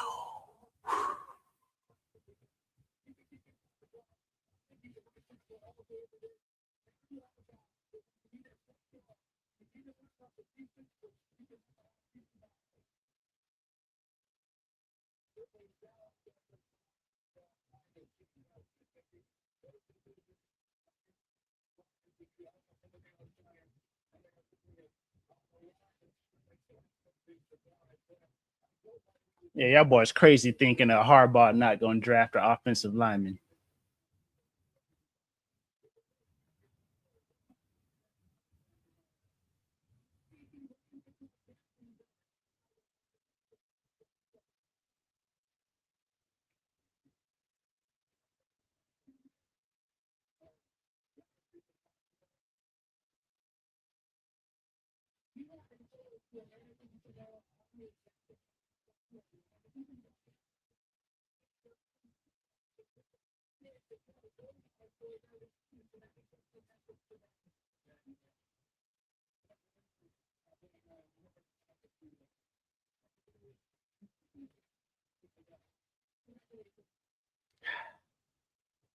I already know who the pick is. I just ain't gonna say it.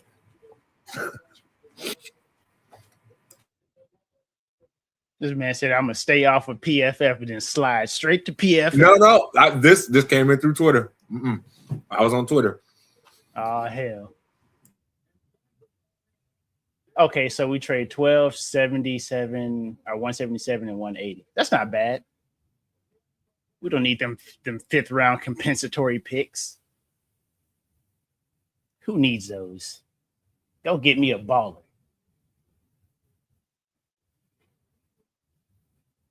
More than anything, that just showed me the Dolphins really don't have a plan for this year. They don't. They didn't have a plan.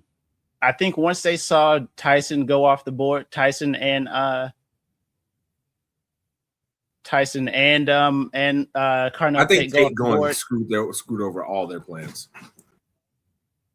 I think their plan was out the window because I think they were so set on drafting one of those two guys at 11, and that now they're just like, throw the paper in the window. We got to figure some stuff out.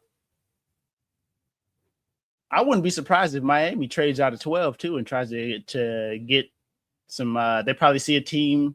We'll probably see Downs go off the board right here, and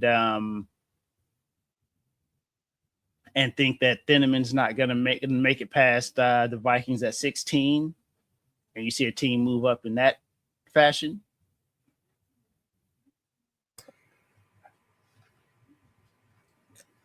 I think they probably need to pick somebody at 12. You're right. They do. But like I said, I don't think they really have a plan right here. Bro, can we just get to the pick already, dog? I'm sweating.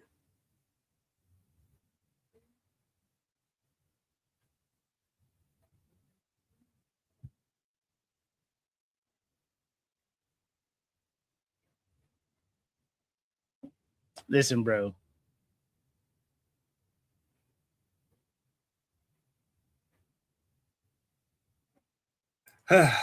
All of those comments. We appreciate it. And yes, Mase did call it.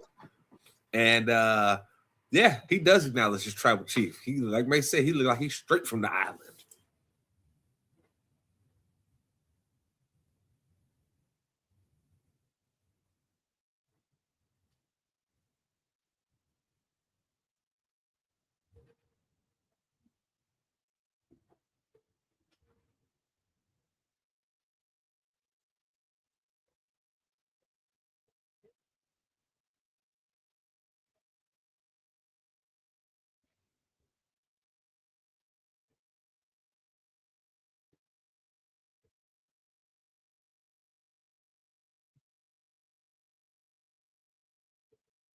Appreciate you being here, Frank. I'm hungry, nigga. I'm old. I need to eat. It's just old man over here. Otherwise, I'm gonna turn grumpy. Get real Danny DeVito real quick. Appreciate you being here, brother. Can't wait till the Bears pick. Can't wait. Things are going good for us, Mase.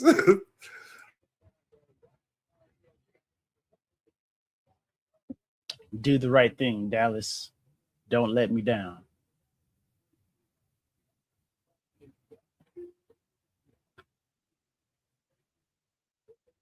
Oh, yeah, bro. We don't need those 2 5th-round picks. Them guys would never see the field. The boys are special teamers at best.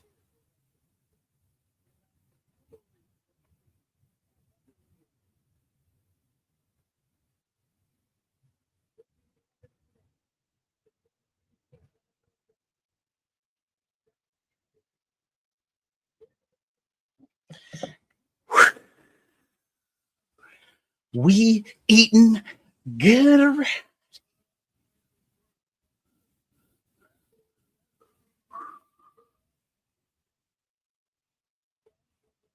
You've been asking for it for 2 years, Mase, and it happens. How you feeling, brother? Your boy walking on clouds.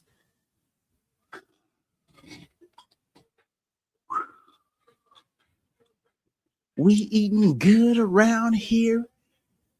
Let's go. This right here is 1,000%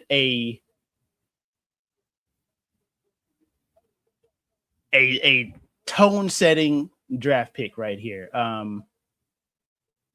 Caleb Downs is always around the ball.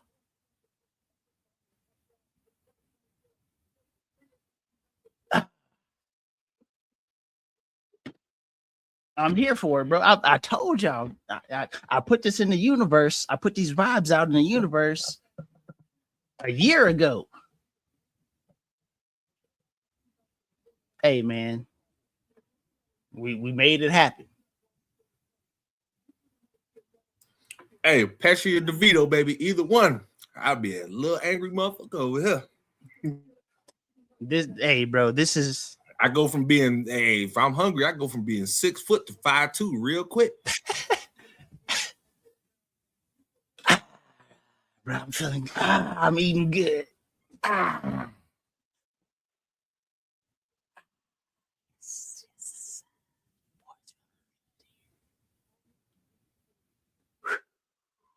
And I do need to answer to this, Mase. Terrell said, "What kind of dance is that?" That's the one where you've been right this whole time. And that's the I'm putting that draft pick on me. I said, listen, bro. I said Caleb Downs or bust at the beginning of the season. I said I'd be okay with a couple other people, but hey, bro. Number one. Are you saying Jerry be secretly watching you on the show? I hope so, bro. Give me some love, big dog. You know what I'm saying? I bullied him into this pick, bro. I'm willing. All right. Hold on. Now that that's happened, are you gonna take down the fire, Jerry? At least for a show. For one show.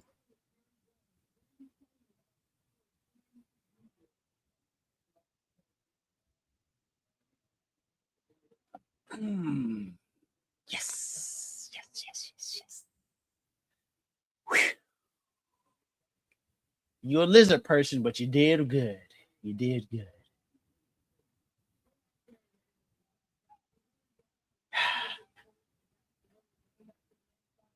So how do you see Caleb Downs fitting in with the scheme next year? I definitely think we're going to be in a lot of 3 safety situations. I think this gives us an opportunity to be very versatile on defense.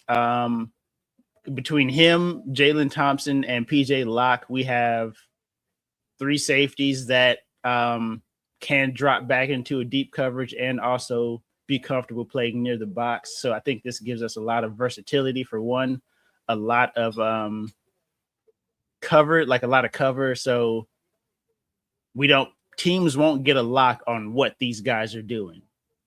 You can't be like, oh, they've got this package in with Downs and Locke. Okay, Downs is for sure going to be the one in the box and Locke is going to drop back into coverage or vice versa. So I don't think he'll be primarily a box safety. I think we're going to see some June 1 cuts in that safety room for Dallas. I think this pretty much marks the end of Donovan Wilson's tenure as a Dallas Cowboy. I'll just say this right now, outright. Ooh. So you gonna leave Malik Willis out there with nobody to throw the ball to?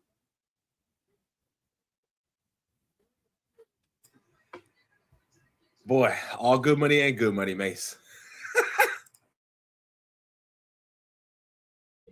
Like I get it, right? Like I get it. So how do you feel about this pick overall? Overall, Mekhi Lemon was on the board. I don't like it. I'm probably gonna be on. I just don't get it. When you have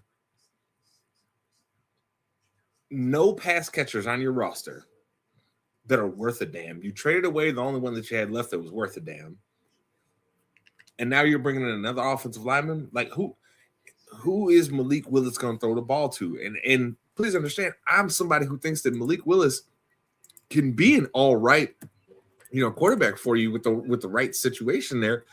But I'll be honest with you, bro. I don't know who the hell is going to catch a ball for them next season. Considering Achane going to have 100 receptions as a running back, bro. Mark my word. He didn't even show up for OTAs. Oh, he trying to get up out of there. He's seeing that. He's like, yeah, bro, you didn't. All the pass catchers are gone, but me. I'm out of here. Let me So- run down their wide receivers real quick. Hold on. So Theo Weiss Jr., Taj Washington, Malik Washington, Jalen Tolbert, Terrence Marshall Jr., AJ Henning, and Tutu Atwell. Nigga, who does he have to throw the ball to? A-Chant. You mean H.A. about to be on that Christian McCaffrey? Where the whole offense is you, brother. It's you. You better be running them hills this summer. Mm-hmm. What did the Rams do right here, bro? I think the Rams might actually go lemon here. I wouldn't be mad at it.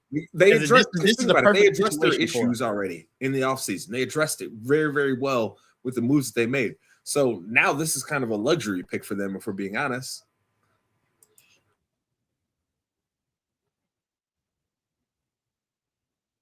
And why not go get Lemon when you don't know how Puka's gonna be after this rehab? You don't know.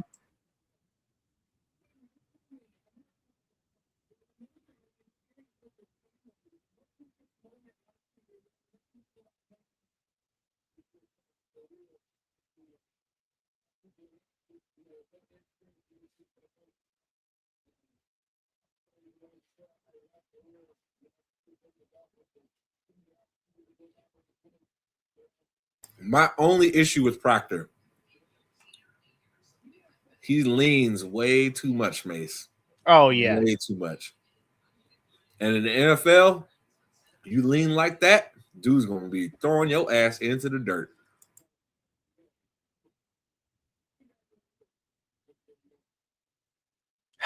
Bro. Got my boy, man. I can rest easy tonight. Good. Now you can shut up about it. You've been on him for this shit for 2 years, bro. I'm glad you can finally shut up about freaking Dallas Cowboys getting Caleb Downs. I'm glad we can finally move on from this. It's been 2 years of this, solid 2 years, every show. Cowboys need to get Caleb Downs.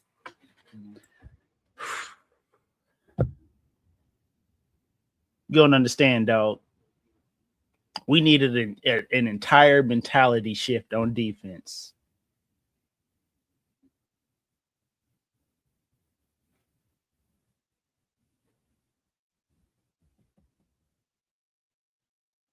You know what? I also could see the Rams going Ruben Bain here. I could also see that. Why not double down on the best part of your defense? Yeah, I mean, you already fixed your secondary with the moves that you made. Why not get another pass rusher across from Verse? So now you got 2 edges coming off, and you still have Fisk in the middle. Yeah. That'd be a pretty good combination. I mean, we saw how far that got the Texans this year.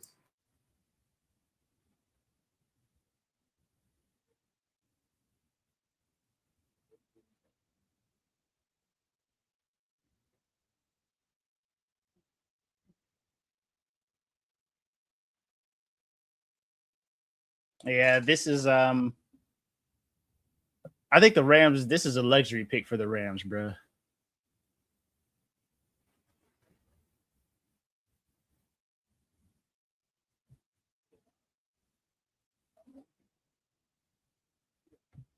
This man Terrell is the biggest hater.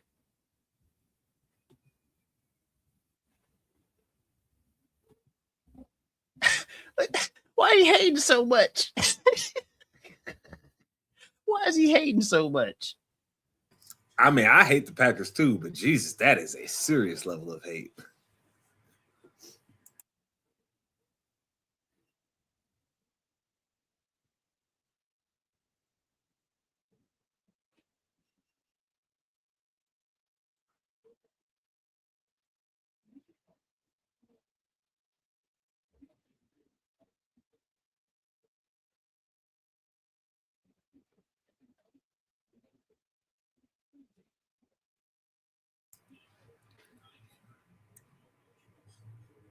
But I guess back to the Dolphins, I do want to. The last thing on Caden Proctor, man. I'm a little, like I said, just like you, I'm a little sus on his pass blocking ability, his pass drop ability. Obviously you can't teach somebody to be as big as he is and to move the way he does. So the upside is there. But there are certain positions where you just got to be like, upside is cool, but if you don't have a solid foundation to do what I need you to do right away, I'm gonna have to hold off, big dog. And I think that my problem with him is that the coaching has been good for him, but he still has that terrible habit where he tries to lean on guys and then just is completely blown away. I love his physical size. Just don't know if I love the player.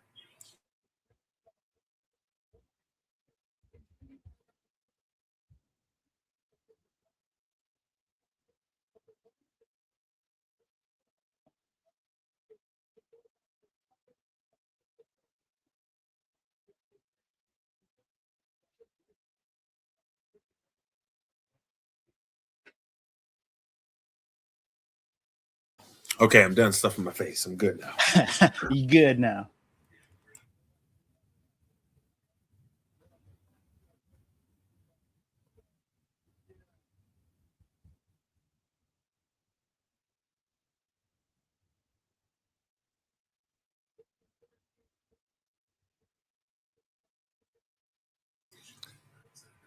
Mase,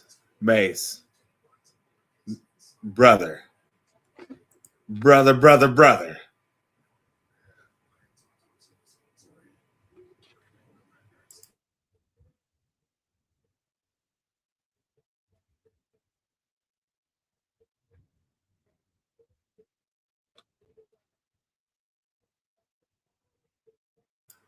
I mean, look, I guess I can't say Sean McVay don't know what the hell he's doing, right? He knows the kind of. I guess I'm just more so surprised that this is where they decided to go when they're picking this high in the first round, where they probably won't be picking there again for a while. It's kind of surprising. Well, I think this makes sense if they think they'll be good enough to never be picking this high for a while again. Because, like you said, in the offseason, they addressed the positions that they needed to. Maybe they feel more confident in Puka's injury recovery than we do, which is fine. I mean, obviously they know more. And at best, you're probably getting one more season out of Stafford. At bet, because word on the street is it's not just him that's kind of teetering on wanting to get up out of there. Word on the street is his wife is putting the pressure on him to go ahead and call it a wrap. And we know how that goes. You're talking Stafford there, Mace? Yeah, Stafford.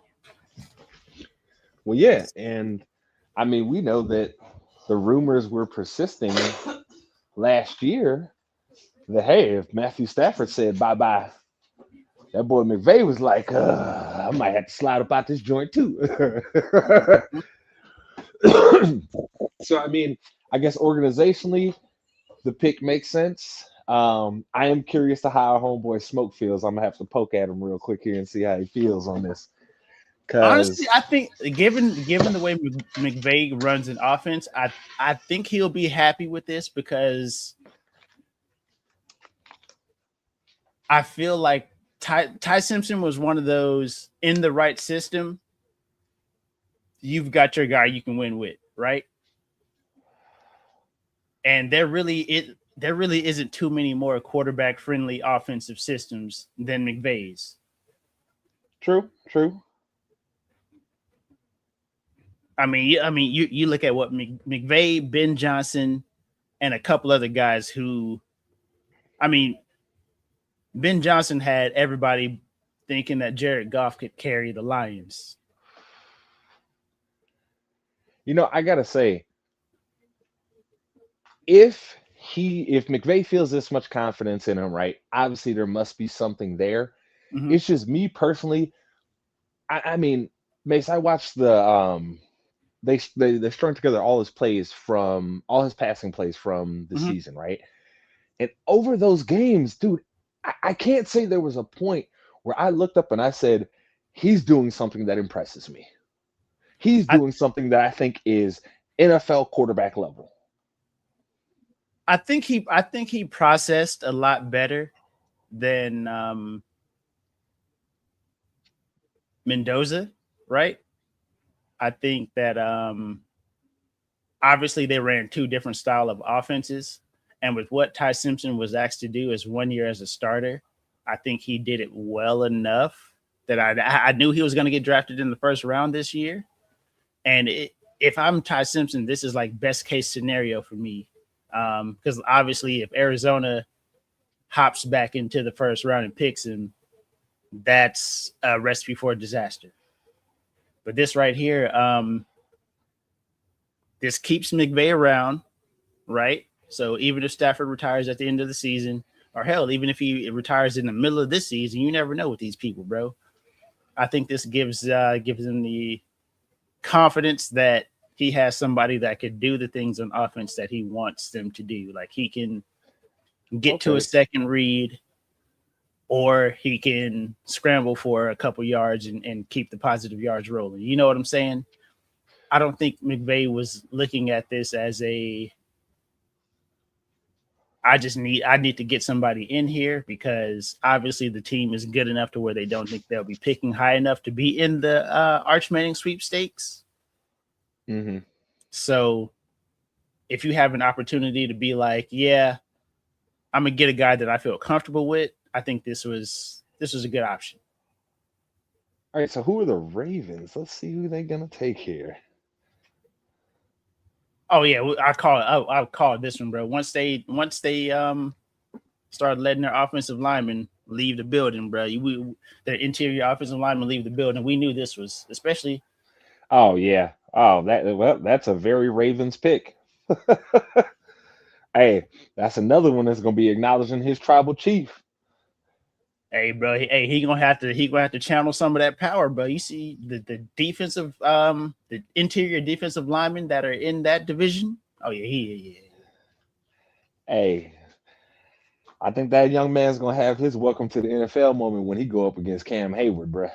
Hey, he got Cam Hayward. He got Big Dex. You know the Browns is gonna slide Myles Garrett in there on him. Mason Graham. Hey, he's got his work cut out for him. He's going to see the top of the NFL interior defensive line talent very I quick. will say this. His tape in the guard from Oregon was some of the most fun shit I watched in this offseason, Mace. Those guys, they both just maul people, bro. They maul you. They enjoy putting your dick in the dirt. For sure, for sure. Oh Like yeah. they are not playing. So I think, hey, it's a very Ravens pick. That's an attitude pick. I like it, but you could have made that pick and kept Linderbaum in the building.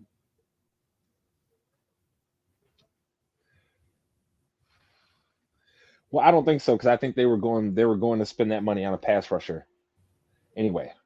Okay, fair enough. You know what I mean? So like with the Yeah. Trey Hendrickson deal, I don't think that they could have still worked that out. I don't think they have that much cap. Let me double check, but I'm pretty sure they do not have a lot of cap space right now as it is.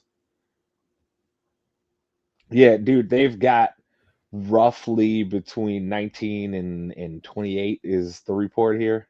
Yeah. Okay.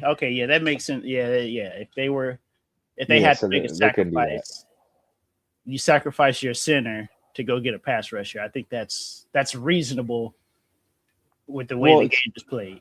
Especially with the situation with that BK, right? Like, yeah, he's they said he's healthy enough to come back and play now, but shit, that doesn't mean he's gonna be the same guy. That's a neck injury, bro. That Oh yeah. shit could have some adverse effects on him that he doesn't even know yet.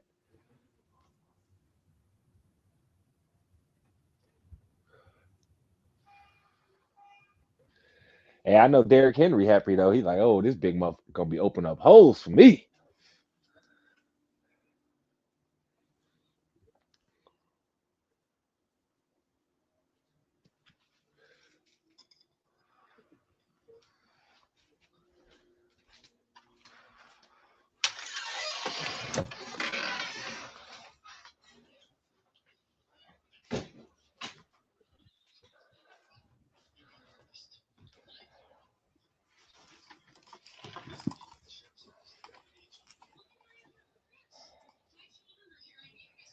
Things are still falling into place for my Bears, though. I ain't gonna lie to you, brother. I ain't gonna lie to you. Yeah, Malik Neighbors. I just now I can get on Twitter and kind of check the Twitterverse, bro. Now I can comfortably get on there and not be ruined. So I'm just seeing Malik Neighbors' reaction to Dallas getting Caleb Downs. He know he got somebody that's gonna knock his neck loose when he slide through that middle. Love to see.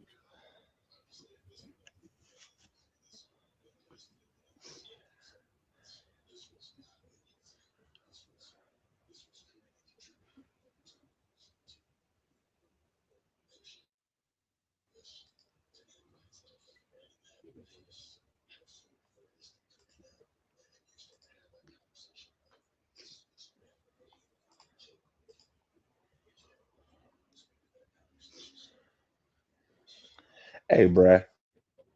Why we got a minute? I gotta ask you. Mike Vrabel, bruh. just So I did some investigative digging, and I'm willing to put a hefty sum on the fact that Diane Rossini's child is Mike Vrabel's. I'm willing to put a hefty sum of money on that fact. I mean, there's a chance, right? There's clearly a chance. I'm just saying. And what are they? You know what kills me, bro? You want to know how I know Robert Kraft don't care about none of this? This man is gonna. They said he's not gonna be there for day 3 of the NFL draft. Dudes drafted on day 3 don't even make the squad half the time. Hey, bro, he got to make sure he take care of business at home. So this isn't serious enough to miss day 1 of the NFL draft. Hey, it's not a serious enough matter. This isn't a serious enough matter to be like, this guy needs some help. Like, no, y'all need help in that draft room more than he need help at home. Hey, bro. Completely unserious, brother. Robert Kraft is like, listen, bro, I probably got 1 or 2 illegitimate children out there, dog. Handle your business. You'll be on the side. Robert Kraft can't be telling nobody about what they doing in their personal life, okay? You can't be Mr. Massage Parlor and be trying to talk morality with other people. So what do the Bucks do here, man? This is this where Ruben Bain comes off the board? It would be smart. Yes, it is.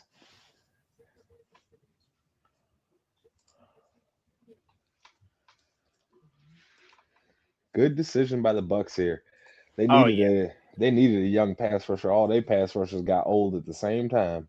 At the same time, brother. At the exact same time. Everybody hit the hill. Everybody fell off the cliff at the same time on that defense, brother. Yeah, they peaked. They got they Super Bowl, and they was like, all right. let me just make sure I show up next year. All them boys was like, they just needed them checks, bro. That's all. They all had signed them deals, and they was like, yeah, I just want my check. I got my ring. We good. So I like how rapid fire these teams is being with these picks right now, brother. I can't tell you. You preach to the choir, brother. That means we'll be able to get to my Bears sooner than later, and I'll be able to actually see what I'm going to be disgusted or extremely happy, like I was last year. We could easily be done with the first round by 9:30. You love to see it. Hey, that would be lovely. You love to see. Lovely.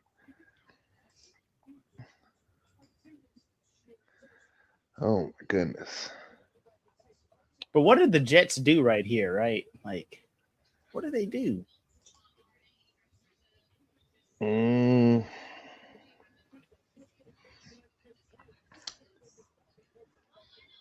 Huh. Do you think they go defense again here? Do you think they trade away their 2 best defenders to go draft 2 young defenders? Who is left on the board? Let me take a look here. Because the best defensive player, in my opinion, left is Thieneman.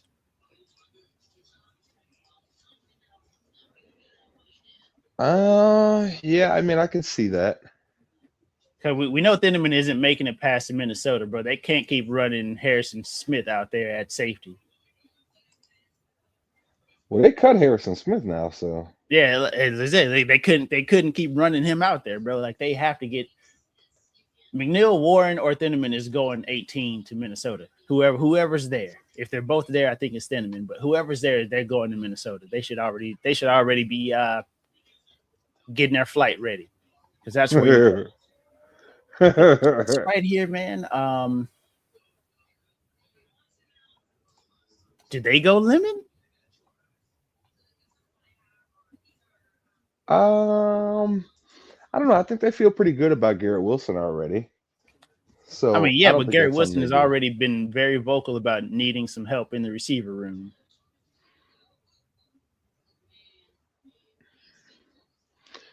Kind of Could like go the same Sadiq. situation. They don't with have a tight Ave. end Yeah. Oh, yeah. They could go Sadiq right here too. because they do not have a tight end worth a damn on that roster. That roster is I think Lemon is. I think he's a victim of his size right now. Because if Lemon is 6 foot tall and plays the way he does, he's the first receiver off the board. without a shadow of a doubt. I mean, he has probably the surest hands of all the wide receivers, and he has a lot of that Amon-Ra St. Brown where he's like, hey, dog, I'll go over the middle. I don't give a damn. I do not care. Nope. Send me wherever. I'm going to catch it. Is that ball coming to me? Yep, let's run it. That's it.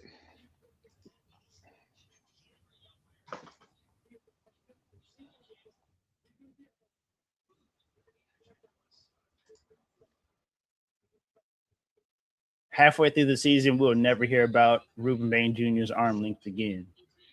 I'm calling it right now. They're gonna talk about it for the beginning, and then he gonna make some plays out there, and then we'll never hear about this again. Like, oh, I guess that arm length doesn't really matter then, huh? The next time we'll hear about Ruben Bain's arm length is the next time a short arm edge rusher is good in college. Because I didn't even know Nick Bonito had short arms until Ruben Bain Jr. was good. You know what I'm saying? Yeah.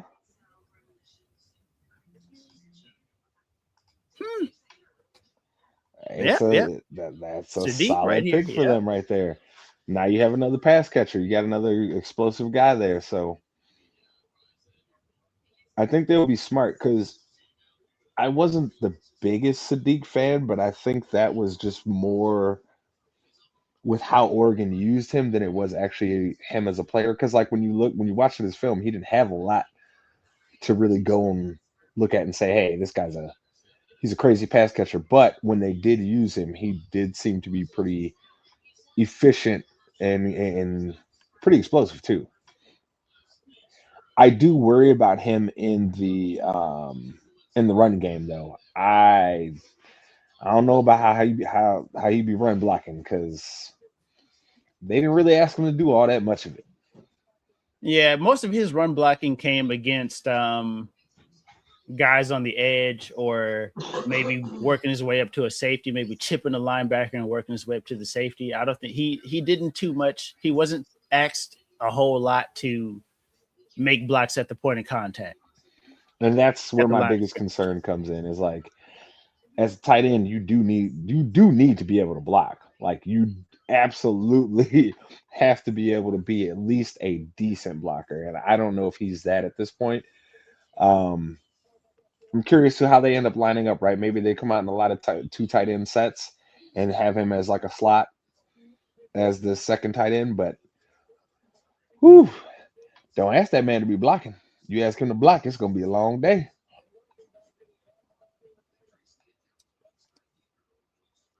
All right, so what do you got the Lions doing here? Do you think they go offensive lineman here too? They have to. They lost Taylor Decker. They got to replace him. Listen, man, Jared Goff can be a very good quarterback if you protect him. But if you do not protect him, it is bad news Bears. So I think they have to go offensive lineman here. If they don't, I'd be pretty surprised at this point. So who do you think is the 'Cause team that that goes that takes a chance on Jemiah McCoy? Like I said, if Dallas did it at 20, I'd be like, I understand, but I'm not gonna be happy about it. You already got one young cornerback in the room with bad knees. You don't need two of them.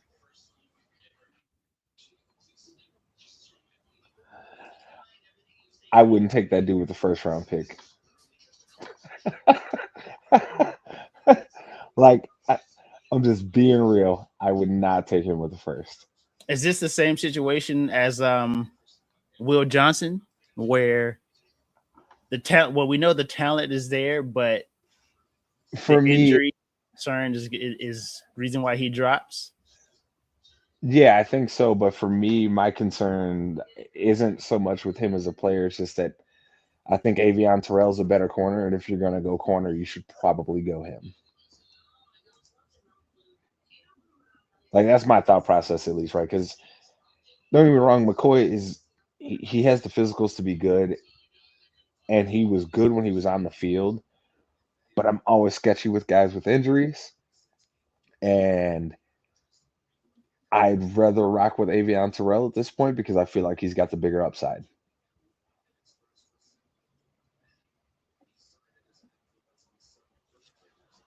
What are the Lions gonna do here? I'm telling you, it's offensive line. They have to go offensive line, bro. They listen. You can't not protect Jared Goff. Jared Goff has no mobility, bro. Like when he take off Mace, it's like he's just standing in place. See, Dallas is coming up at 20, and I'm really nervous that they're gonna go CJ Allen here at 20. Because my thought process is right. First and second down, he's going to be excellent for you. But I don't think he drafted a linebacker in the first round to play on first and second down. If we're specifically saying we need a first and second down linebacker, like we said earlier, bro, go get me Bobby Wagner. If all he's doing is playing on first and second down, and that's for sure knowing that's all he's going to do, like we know in the nickel package, he's not playing whatsoever. Like we know this. Mm-hmm. Go get me Bobby Wagner. Get me a guy that has seen enough defenses, has seen enough offenses that he can get guys in the right spot. I'll take that as my green dot over a rookie that's only going to play on first and second down.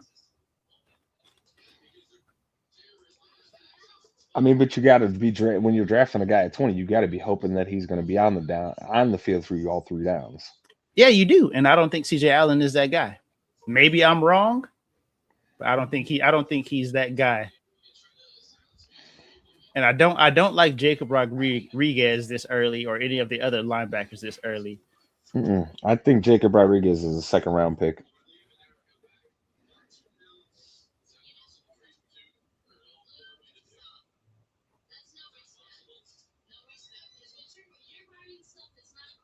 I'm sorry, if you're gonna be a dude that goes to Cincinnati or something, you got to have tape that pops off to me like Khalil Mack's tape did when he was at Buffalo, for me to be like, oh, I get it.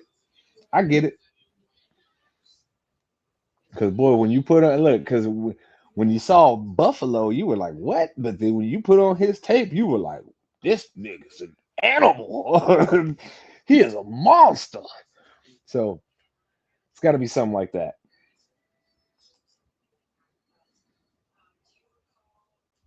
So like linebacker for me, in my opinion, if we're gonna go a specialist in one way or the other, or if we're gonna go with a guy with more upside, I'd wait to see who falls for me in the third. Because there's gonna be a solid selection of linebackers in round 3.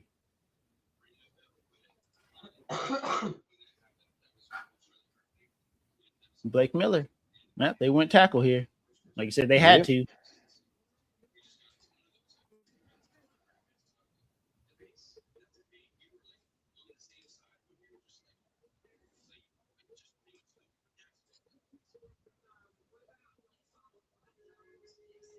Bro, the Vikings ran with the complete swiftness to the board. You love to see it. I won't lie, I was just scrolling Twitter and I saw who their pick is, and I'm kind of surprised. I'm not gonna lie to you. See, now I don't care about ruining stuff now, bro. Well, here, I'll put it in our private chat. I got you.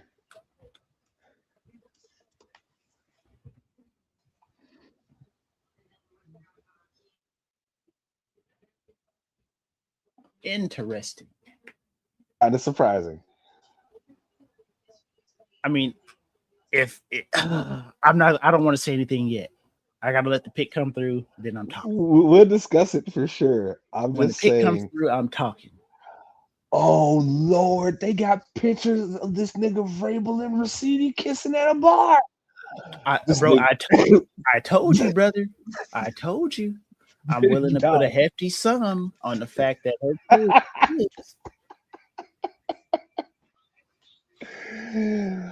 Oh my God. Brother. Oh wow. Wow. I didn't know they had pictures of them kissing at the bar. And it's very obvious. Like, you can't even deny that. You can't even be like, oh, I was leaning in saying something to it. Like, nah, nigga. Yeah, so Caleb Banks to the Vikings is very wild, bro. I am shocked by this pick. Just because, look, I get the upside potentially that's there with him, but we talked about this in our draft show. Bruh, them foot injuries. That's 2 years in a row with foot injuries, man. Like, cause look, his 2024 tape, you understand why somebody would want to draft him here. But you look at what happened last year, and an injury, like lackluster tape, and then an injury. I don't know, man.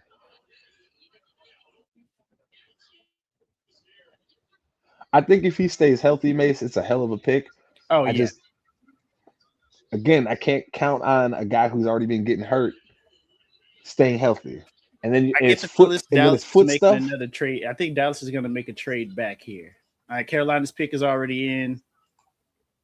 I know the Caleb Banks thing. I'm still. I was 1,000% like Minnesota's going safety right here. I was 1,000% on that train.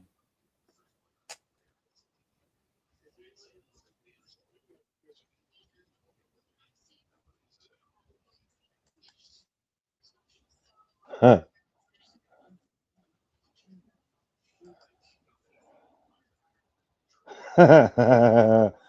Yeah, bro. This is you guys are making a trade, Mase. And I can't wait till you see who it's with.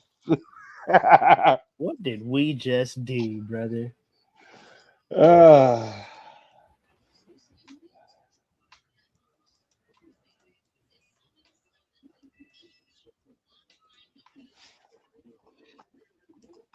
Yep. I'm sorry, dog. If I was him and anytime that dude called my phone, I'd be like, hell no. Hell no. I ain't helping you with nothing. Are we trading with the Packers? Nope. Okay. Are we trading with San Francisco? Nope. We trading with the Eagles, ain't we? Yep. I haven't seen official what the deal is yet, but that's who you guys are trading with. Oh Lord. And just like that, bro, Jerry's on the chopping block again, dog. And just like that. He was gonna get off the fire Jerry chop block, and now you're right back on. Yeah, bro. You take one step forward and 2 steps back. Boy, I tell you, man. Some people will cut their nose off to spite their face. And Jerry don't care because he a lizard person. It'll grow right back. Hate it here.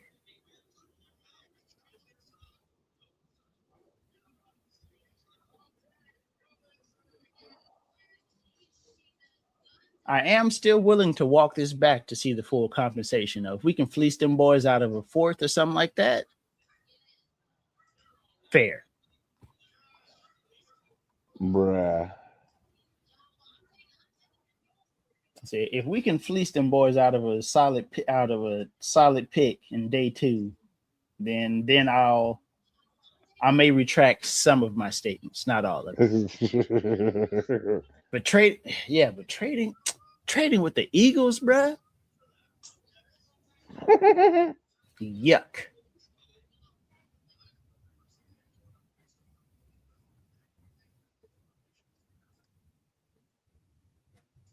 I'm disgusted.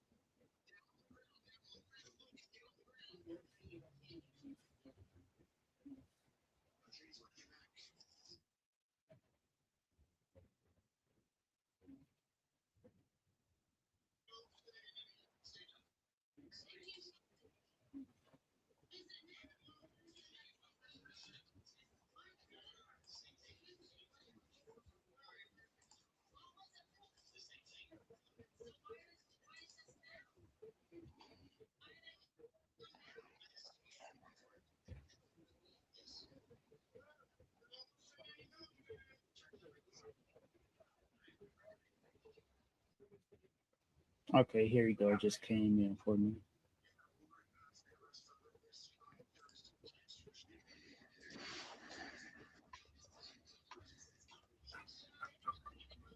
Okay, yeah, we fleeced them boys out of 2/4. I'll allow it.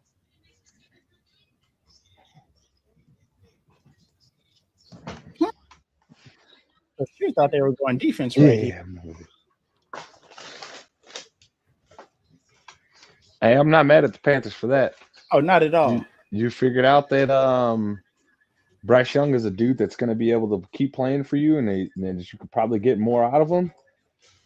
Excellent decision to try and make the protection better and try and help your run game out here too. I'm not mad at it. Yeah, bro. I definitely thought the Panthers would go defense here, but I guess they liked enough what they saw later on in the year from their defense that they were comfortable giving Bryce Young some more support. Well, it goes back to part of what we talked about here in our draft show, which is that their defense statistically was better in the second half of the year because it got healthy. And once it got healthy, it was playing good. And then in the playoffs, they had a couple of key injuries that ended up costing them in the end, right? So, I think this is a smart move by them. Continue to build around your quarterback. See if you can maximize what you're getting out of him, and then you'll know where your holes are elsewhere. And and another thing, you get an offensive lineman from Georgia. You know he can run block.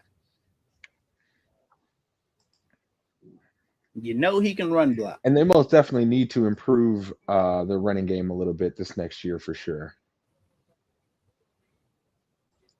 So I'm curious, what did the Eagles see at 20 that they didn't think they could get at 23? I think, you know what? I think they probably had to feel like they had to jump over the Chargers for whoever they got.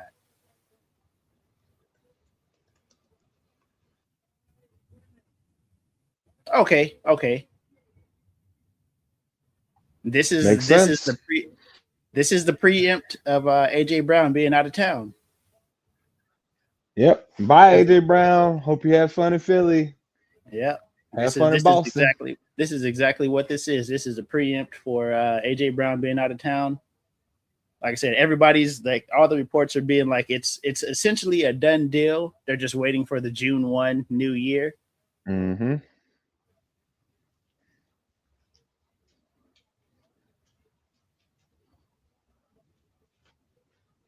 Maybe he felt like Pittsburgh was going to take him at 21. Hey, all I know is that this ain't fixed them problems that they had in them articles about Jalen Hurts. Oh, whoa, my goodness. My man said this offense is about to be simpatico, and that's it. Y'all boys can get out of my face with all this stuff. Hey, we'll know real quick if he on board within them first like 4 games of the season. We'll see if that offense is running some motion, and if he is out here trying to actually stick to the play, or if Jalen Hurts is still out there playing Madden every game. My man We're said, gonna to see. hell with all this, bro. You run here, you run here, you run here, dog. We'll figure it out. But yeah, great pick for them. I think this is one that'll work out long term for them. Yeah. And I think this makes sense for Dallas, right? Because honestly, with getting Caleb Downs, there was no position at 20 that was going to be value for them for pick 20. Mm-hmm. And 2 4th-round picks is better than 2 5th-round picks. So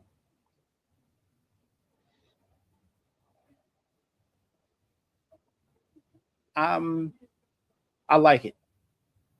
Oh yeah, I think it's a great pick for him. It's a great Absolutely pick great for. pick. I think overall this is a great move for both teams. Oh yeah, look in the private chat real quick, Mace. I think this is a great move for both teams just because at the end of the day, we all know out the door. You're gonna need to continue to give Jalen Hurts all the weapons that he can get. This is an easy guy to plug in and play right away, right? He's a great route runner. He's got sure hands, and he is willing to go over the middle of the field. Now, I won't lie, he ain't the biggest dude in the world. He ain't as big as AJ Brown, so he ain't gonna be out here tossing dudes like he was. But this is still a great wide receiver. And then also, I think this gives them an element at receiver that they didn't have. They really didn't have a slot receiver. Yeah, no, I don't think they did. I mean, they had tight ends running across the middle, but that was really about it. I don't think they trusted any of their receivers to go across the middle or do anything in the slot. So this gives them an element to the offense that they didn't have. Maybe Hurts gets out of his feelings and actually decides that, hey, I got a guy in the slot now. I can do some more things. That man ain't getting out his feelings, bro. Stop that. Maybe, Stop that right now. AJ Brown just got traded because that man can't get out his feelings. What the hell you mean, maybe?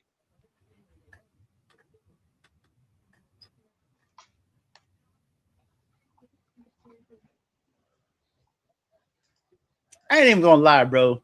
I'm here for Mekhi Lemon's persona that he's putting on. I'm here for it. Oh yeah, I love it. It's refreshing to see somebody to not be fake humble. what the hell are the Steelers about to do, bro? That's I'm nervous. I don't Honestly, know. you know what, bro? I hope do. it's I hope it's Akeem Mesidor, bro. Because like I said, dog, I don't want to see Dallas take Mesidor at 20. Like, I'm sorry, dog. Like, you can't convince me that a guy that old with injury problems is the answer.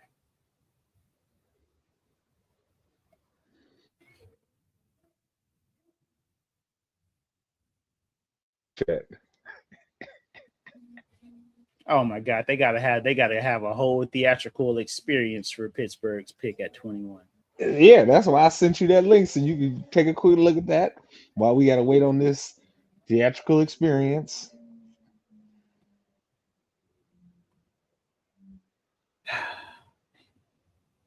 What we got?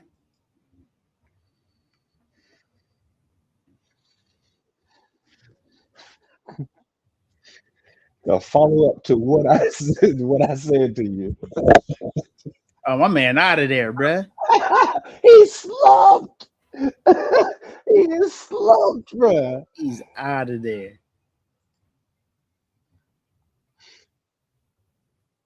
What? The what, bruh? Video dog. He slumped. I told you.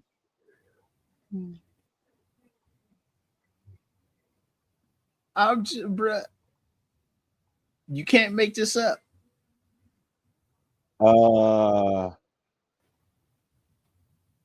So you know that R&B singer, that David nigga, the D4VD, whatever, right? The nigga Yeah. name was David. Fam, the prosecutors that's prosecuting this nigga for, murdering Celeste Rivas, well, for accusing him of murdering her. They say this nigga got hella child porn on his phone. What the hell? What?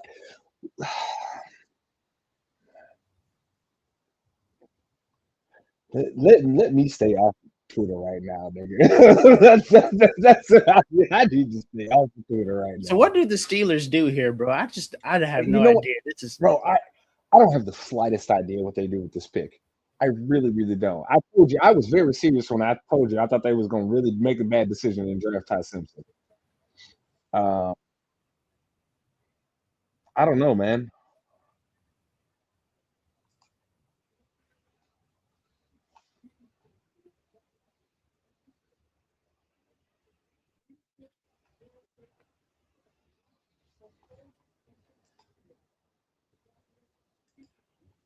I have no idea what they do here.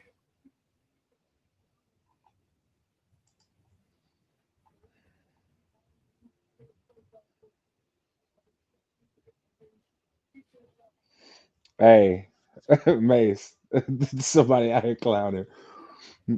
Mel Kiper said if in 8 years Jimmy Clausen wasn't a successful NFL QB, he'd quit ESPN. It's year 16.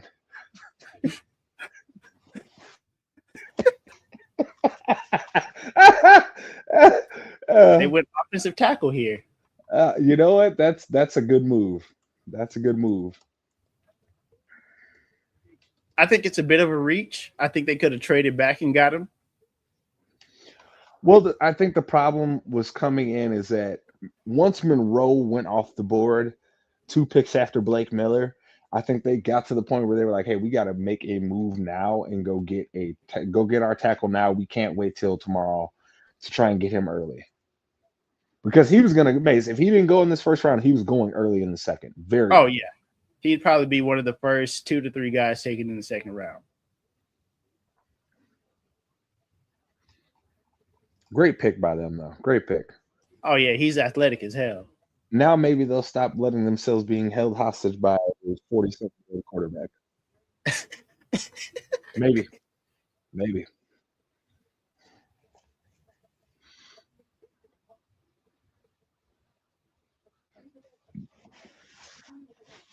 And also, this pick makes sense because, from what I understand, Paris Johnson has got like some medical issues that they're not 100% on with him. So I think they might be now only saying, "Hey, all right, well, if Paris comes back now, we got our right tackle, right? But if Paris doesn't come back and do what we need, now we got a replacement here. We can move on from Paris and not be stuck in this no man's land of not having a tackle." The Chargers. This is another interesting pick. I'm just kind of lost at this point, bro. Like I was doing Chargers good. have to go inside on the offensive line. You go get old boy from Oregon.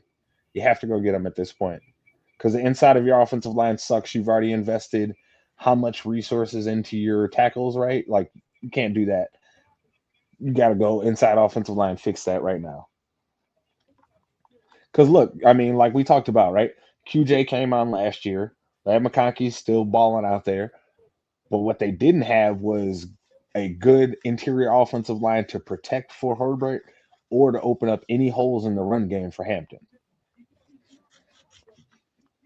See, if they don't go interior offensive lineman here, brother, I don't know. I don't know what they're doing.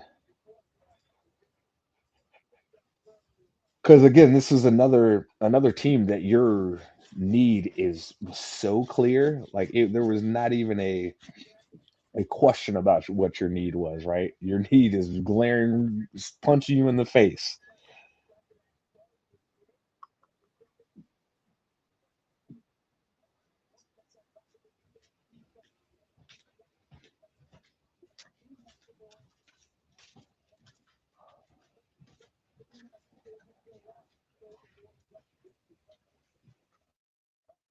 Mase, what if y'all go with the Inman here? What y'all pick next?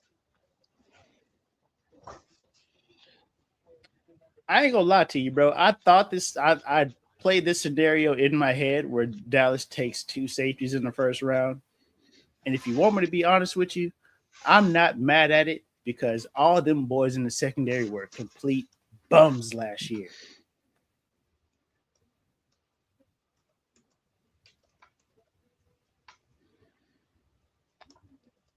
Oh my God. Really, dog? What? I'm anybody but Kelvin Falk, bro. Anybody but Kelvin Falk. Like, I promise you, dog. If we take a defensive lineman that can't rush the passer right here, I wouldn't be mad at Zion Young, right? I'm not gonna be mad at that. Because obviously he comes in as a pass rusher. But I'm not upset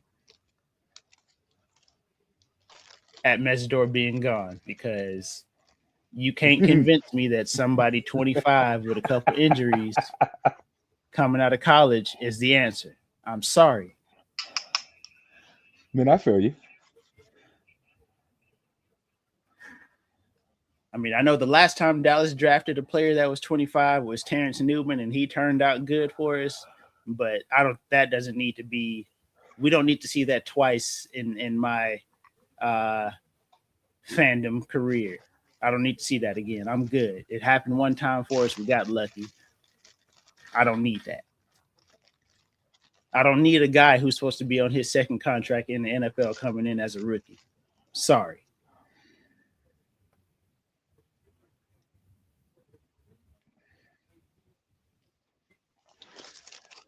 I'm very curious to what the Cowboys do here. I think they on the phone looking for a trade partner. I mean, that would be a reasonable thing to be doing. I just think that if you're the Cowboys, why not go get the Inman right now? Right? Like he's sitting there. Now you can Like I said, bro, I mean, ship Donovan Wilson and ship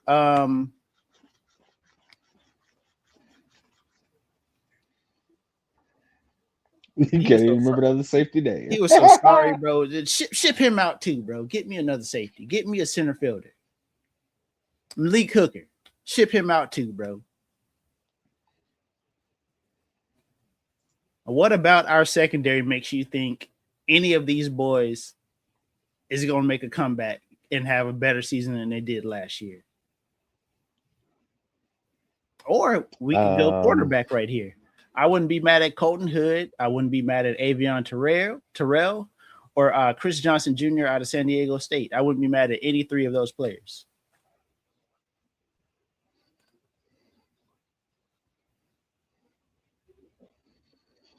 Double down on the secondary. Deron Bland has foot injuries. Siobhan Ravel, we don't know if he's still going to be healthy from the ACL. Plus he's coming up on 24, 25 this year. He's not a young guy anymore. No. I like the Toby Durant deal. You know what I'm saying? I think he gives us he's another attitude setter for the defense, right? He's another guy whose mentality is probably his best attribute. I ain't mad at it. Go get it and go double down in the secondary. Because I already told you, bro, I'm out on CJ Allen in the first round if he can't play on third down. The pick is in, so y'all are picking.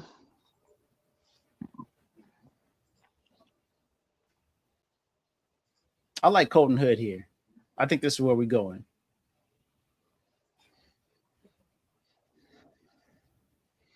But knowing how Jerry is with picking guys with knee injuries, if it turns out as Jamad McCoy, I'm not gonna be floored. Oh, so it's the dig. So you guys can do the dig situation all over again. Have him sit a year.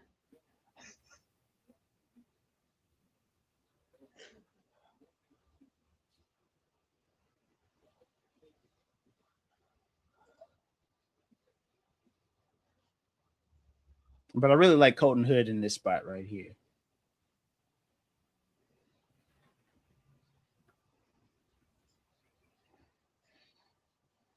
I think he would be another attitude guy for us. He'd be another shift in mentality for our defense that we desperately need.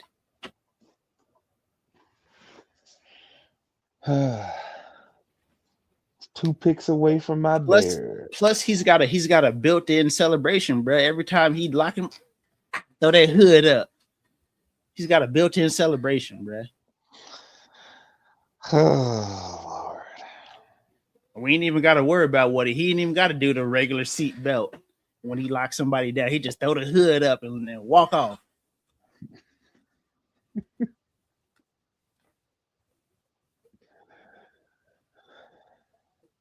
Just not Keldrick Falk, bro. Oh my god, bro. I'm gonna scream if it's Keldrick Falk, bro. Just not Keldrick Falk. That is it, bro. Just don't pick Keldrick Falk, bro. Just not Keldrick Falk.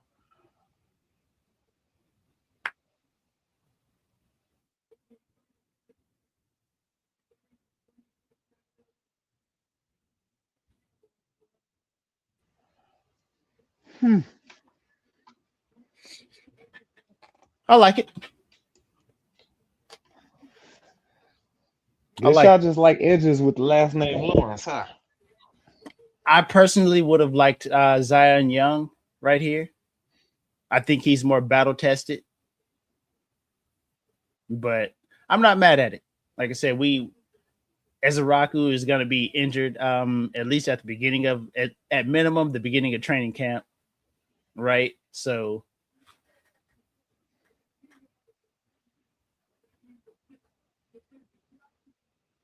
I like it.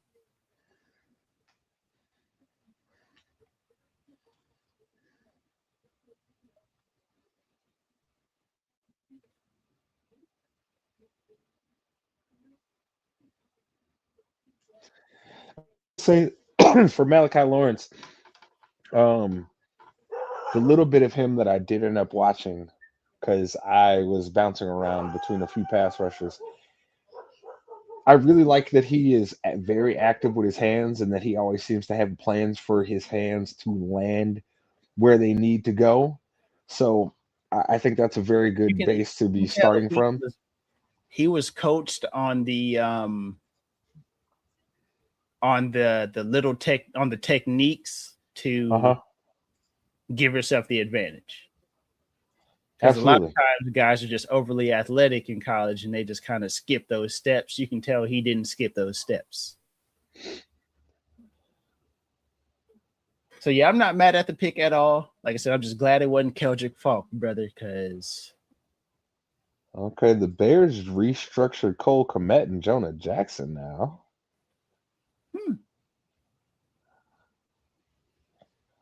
We freed up like $10 million in cap room.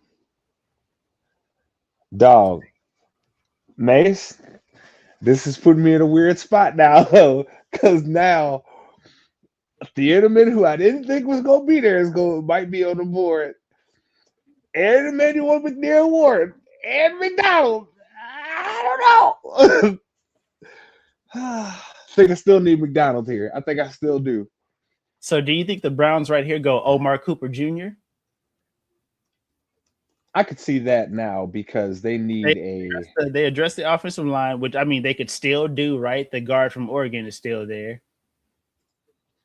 So that you can still do that, and I think the team be good, right? Like I think that's still an option for him, and nobody. I think they need a pass catcher because you can't be running Jerry Jeudy out there again as your best wide receiver. Yeah, You I can't definitely be that. Omar Cooper Jr. right here.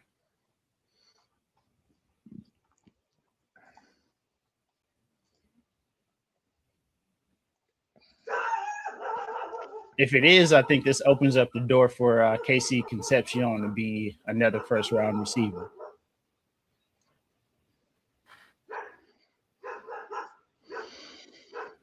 I mean, they could go him.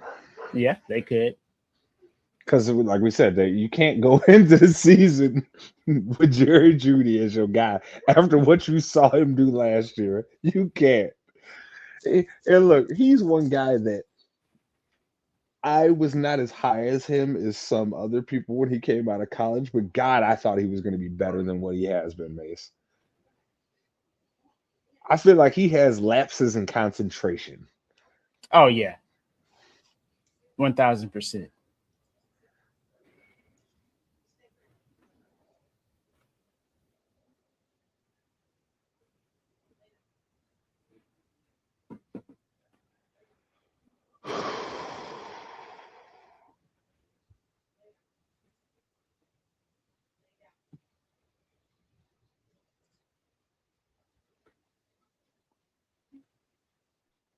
What are the chances you think Kansas City doubles up on cornerback in the first round? I don't do that. Because I mean, think about the tackle situation. Like they're pretty much every first round prospect is off the board. You're reaching at that point at 29.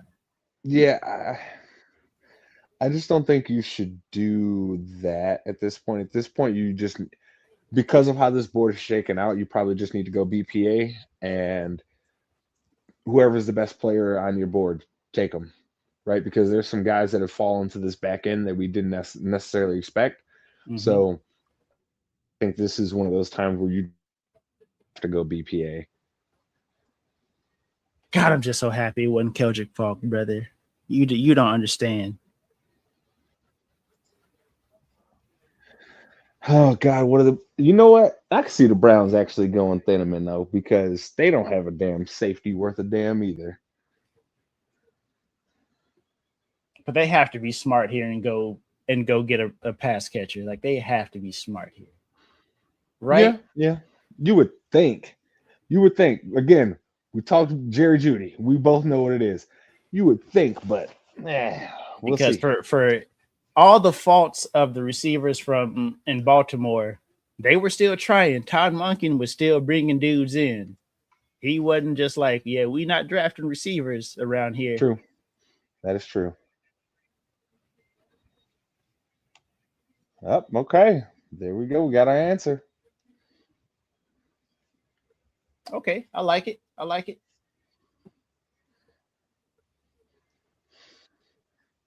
Okay. Now, how quick is this Bears pick about to be in, baby? Let's see what happened here, baby. Polos, you got options, baby. You got options.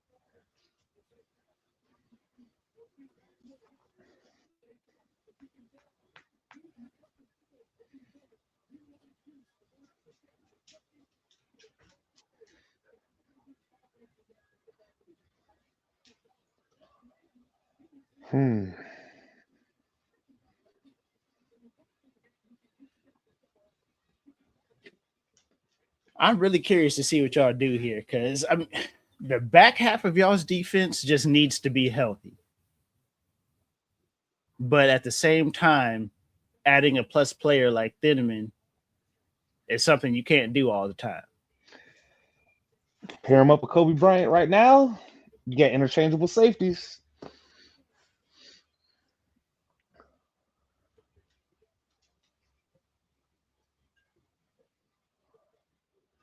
I like for the Browns' most first part, round this there. draft, like outside of a couple picks, this is kind of went how I thought it was going to go. Like teams have I mean, they made it easy with their needs, right? Like a lot of teams made it easy with their needs. Okay, the pick is in for the Bears. What if y'all go CJ Allen here? Nigga, I'll throw up in my mouth if we go CJ Allen, dog. You remember when you said you just take the headset up? That's what's gonna happen over here. If I fucking see CJ Allen on the screen, nigga, you just gonna see me take this off, and then my hand go just like this, Right, bro? Because I and mean, I'm gonna be gone. while it doesn't make sense to take him when you need more interior defensive help, y'all still did let some linebackers walk. Dog, no. We have Bush and TJ Edwards. We'll be fine. But how do you? I mean, Bush though, or y'all? I mean, I get it, y'all brought him in, but at the same time, He's still young enough, Mace. I don't need to go get a linebacker right now. fair enough. I mean, I feel you, but I hope it doesn't happen for you, brother. But you know, my spidey senses just started tingling.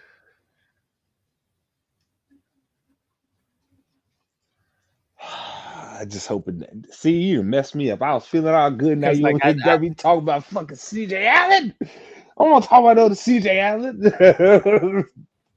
Because unfortunately, brother, I don't think that they have any of the other interior defensive linemen graded high enough to take him at 25. And they probably look at their secondary and be like, there's no way we can put more resources into this. I don't know, man. We're going to see. Unfortunately, brother, I think it's either going to be CJ Allen or Keldrick Faulk. I'm going to be real with you. Why you trying to give me the I'm not putting players I hate? The players I hated is on the board. You're like, oh, there's probably going to be one of them. Because I didn't do that to you. Why are you putting that on me? Why are you trying to put for everything that we said bad about Keldrick Faulk as a pass rusher, it's the complete opposite as a run defender.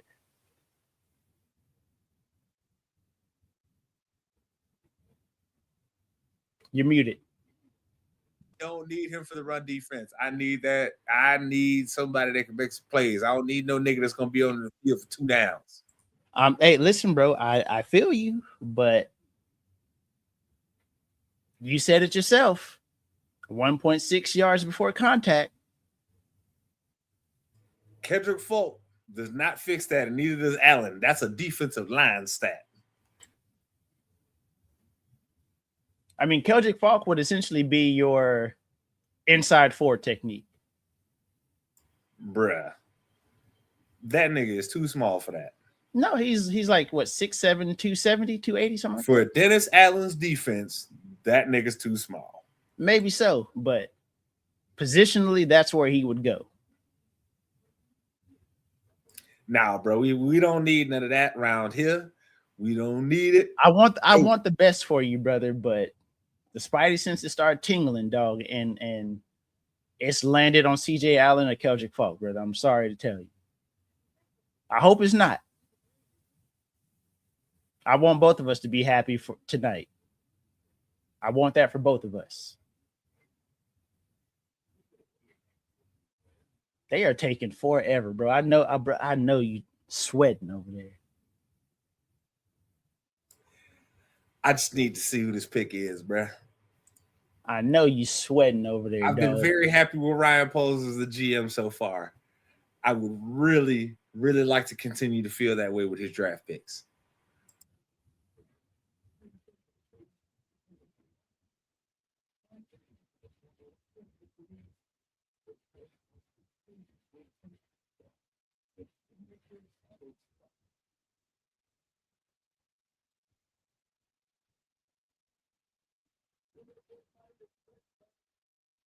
Hurry up, bro. I think, bro, they know that we are Cowboys and Bears fans because I feel like these two picks have taken the absolute longest.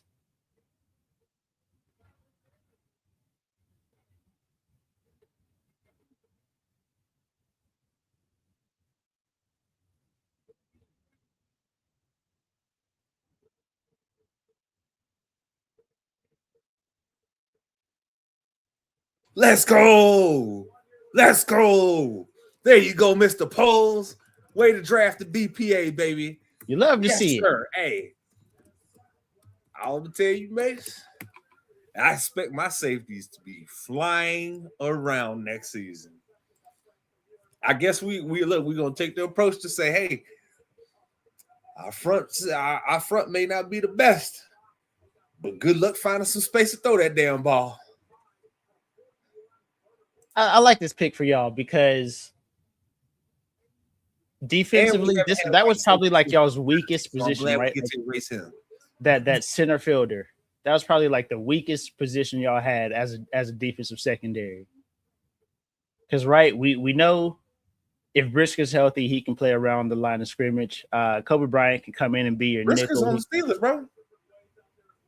Briscoe's a Steeler now. He's gone. Oh yeah, that's right. That's why y'all brought in Kobe Bryant. So I think that I like it. I'm happy for you.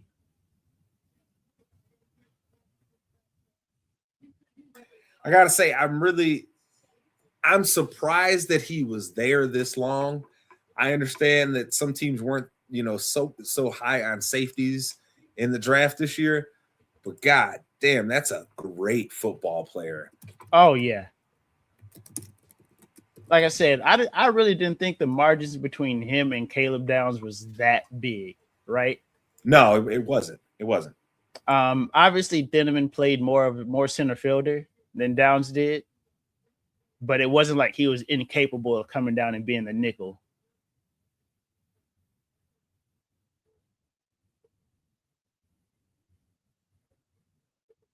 Now the Bills, they need a defensive playmaker. They're saying the Bills are trading that pick. They traded it to Houston. Who the hell is the Texans going to get? Hey, wait, time out, Mace. The Texans about to start running out of assets to be sending out, brother. Every year they moving up to do something. Who would they go get here?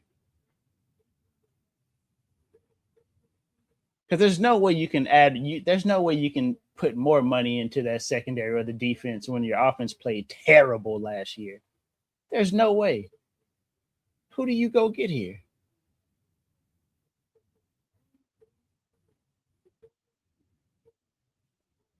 Because Buffalo's probably looking at moving up to 28 or moving back to 28, and they're probably like, there's multiple defenders we can grab that are going to be good for us. The thing for Buffalo, in my mind, is I think this is a smart move for them just because, hey, you're getting more picks regardless. And that's a team already that's kind of cash strapped as it was. Mm-hmm. So they needed to be able to make some moves that could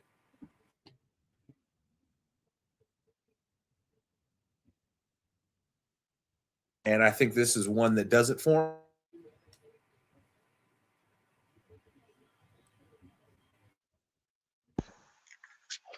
them. Because when you look at it like realistically, right? The Bills is Houston going up really to get like some offensive playmakers. And I think to finish on the Bills, I think once that KC Concepcion went, I think that was when they said, okay, we're moving on. We're going to trade this pick away. The only thing that makes sense here is Lomo, right? Like that's kind of like the only pick that makes sense. Or they could be going, what's it call it? Goodness gracious. They could be going Pregnon because their offensive line was not good last year, right? No, not at all. So I could see them going Pregnon here. I don't know. I think it has to be Caleb Lomo from Utah. I mean, because like we're running out of offensive linemen. Yeah, and they need a tackle real bad too. Yeah, I could see it. I think you might be right. Let's see.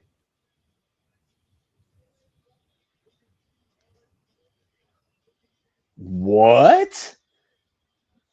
They went Rutledge over what? Mace, I think Rutledge is good, but I didn't have him over Pregnon. Crazy? Pregnon's a freaking animal, bro. I'm a little confused on that. I'm not gonna lie. Okay, so now who are the Niners trading this pick off to? What The are they? Dolphins. Bro, I'm really confused by this pick, Mace. I'm not gonna lie to you, man.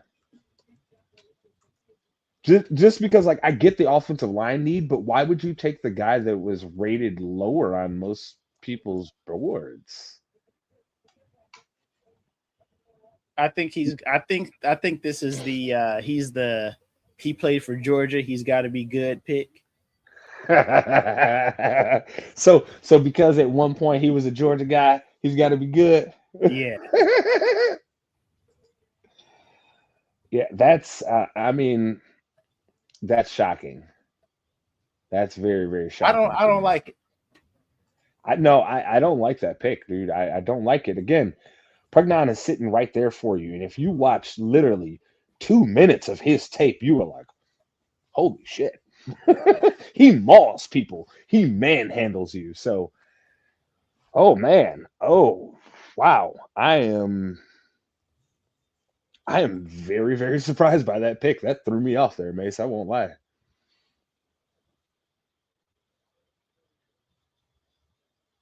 That threw me off something serious because, like, I thought Rutledge was going to be there for someone early in the second, right? I thought one of those teams that were picking in early in the second round were going to be able to say, hey, let's go get our starting guard right now.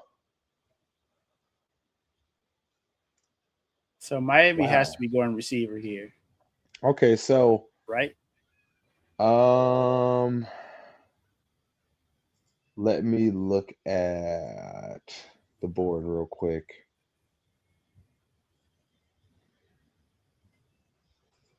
And I will tell you for sure. I think they do have to go offense here and probably receiver of some type, but I just don't know. Man, I don't know who they would go with here, Mace. Because, I mean, look, if we're looking at receiver, at this point, the highest overall guys on most people's boards is between Omar Cooper Jr. and Denzel Boston. Mm-hmm. So, I mean, do you go get one of them? If you do, I think you have to go get Boston, right? Because I think he has a skill that Cooper Jr. doesn't, which is the contested catchability. Mm-hmm. And while a lot of times you don't want to be throwing 50-50 balls up, but sometimes you got to, especially when you ain't got a lot of talent at receiver.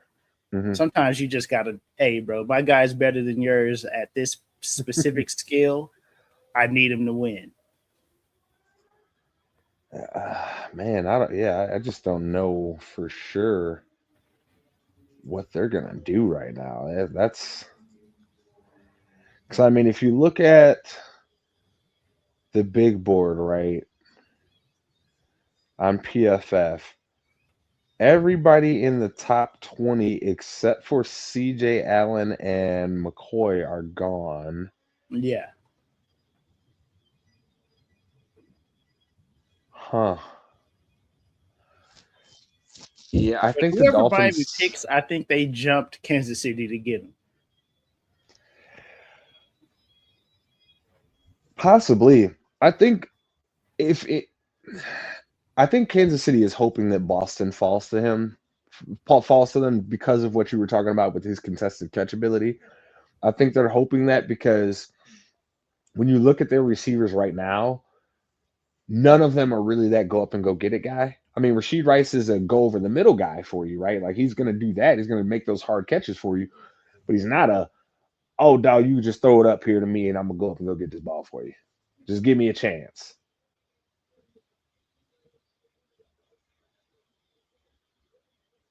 But I'm not so sure that Kansas City doesn't double down on cornerback.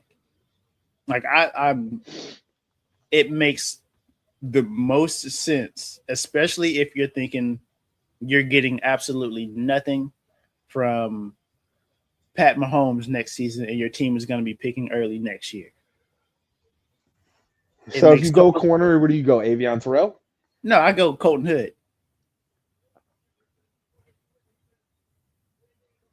What are the Dolphins doing, Mase?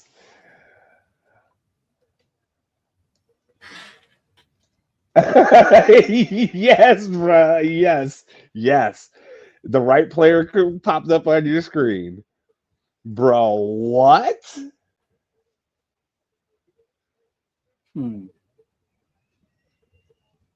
I mean, if I'm being honest, I had Avion Terrell, Colton Hood. I think there was one more corner that I had ahead of him too. Yeah, and Honestly, Brandon bro, Cease. I had Brandon Cease ahead of him too. So I had Hood ahead. Everybody had Delane, whatever, but I had Colton Hood as a second guy, and then I think it's a toss up between Avion Terrell, him, and Brandon Cease. So I'm not mad at it, but I just don't understand how you can go into the season, give a quarterback all this money, and not give him anybody to throw the ball to. Bro, I'm so confused. And Buffalo's trading with New England. Hey, this is why Vrabel had to be there for tonight, Mace. He making them moves.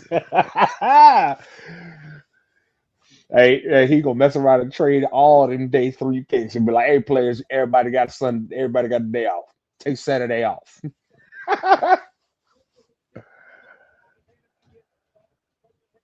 Like I said, I'm not mad at the pick because obviously their quarterback room was terrible. Bro, who is your quarterback gonna throw the ball to though?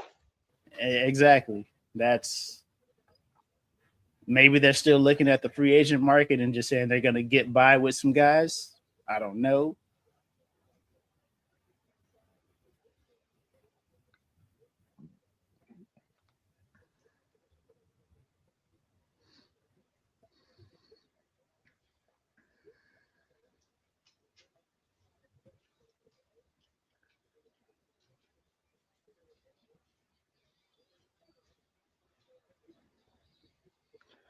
So who is New England trading up to get?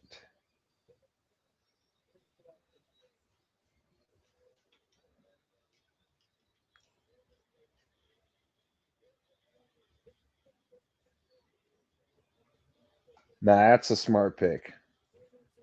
That's a very smart pick. That I can understand them trading back up for. They jumped Kansas City to do it. Well, especially because, I mean, if we're being honest, Will Anderson kind of showed me that he's not a tackle last year. He struggled a lot. And it was all the things that we were worried about with his arms being shorter. So now you go get Lomu, you can kick Campbell inside the guard. You might have a really solid left side of your line now. Because I think Campbell can be a great guard. I just don't think he can be. And see, this is where I wasn't caught up on the arm size thing with Ruben Bain. My arm size thing obsession is for offensive linemen. It isn't for the defensive linemen. Defensive linemen, I need you to at least have like average or just a little below average I can deal with, right? But when you're an offensive lineman, you cannot have short arms, bro. You can't. Because if you are a offensive lineman with short arms, you are letting that defender get closer and more on top of you than you should, and that is always going to put you in a bad position. So, man, love the pick. I just hope they're smart enough to now move Will Campbell inside. I really think this is Colton Hood right here. I think they're doubling down in the secondary. I wouldn't blame them because I mean they have their second, third, and fourth, right? Mm-hmm. And didn't in the McDuffie deal they got some stuff from the Rams there. Hold on, what picks did they get there?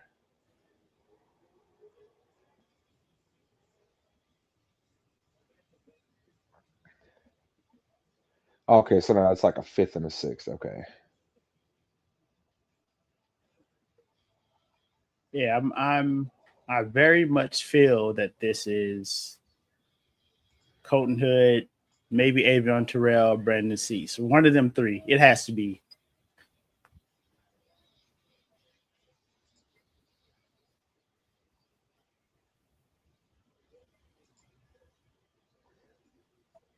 And I do have to say, though, how we were talking about how quick these picks is coming in, the NFL is definitely milking these commercials. Well, yeah, I mean they've got a certain amount of commercials they got to show for sure. Yeah. They have to. I mean, it's part of how they get their money. Well, it's how their TV partners get their money.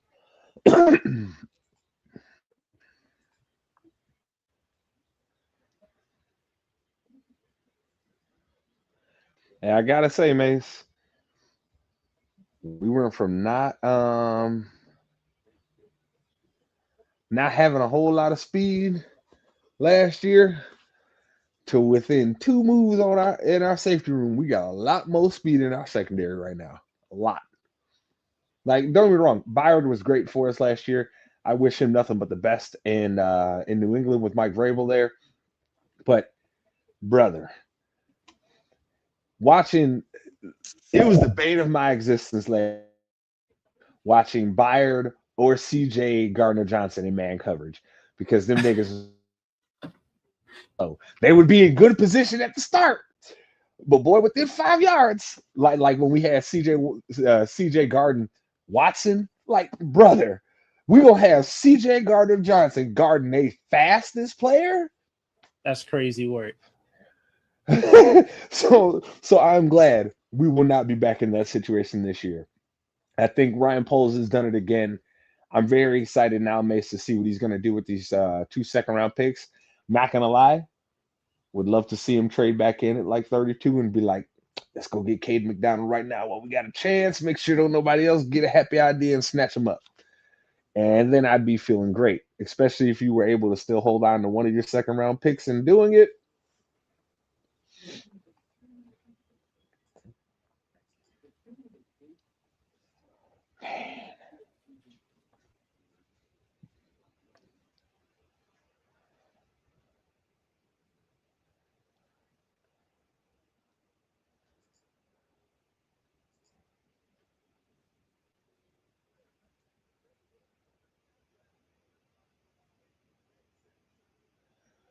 Let's see here. Okay, so the Niners in their deal got pick 30 and 90 from the Dolphins. Okay.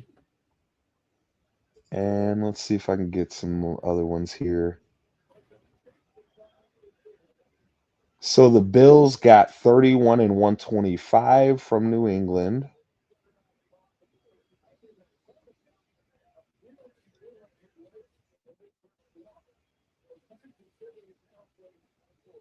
Trying to see what the Texans gave up here.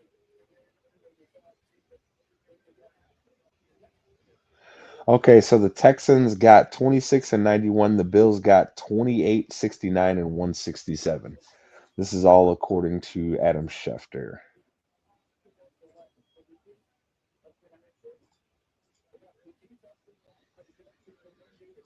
Okay, let's see what the Chiefs do here, man.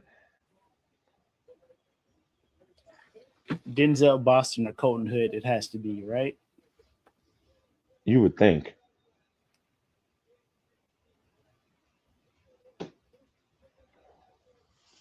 What, dude?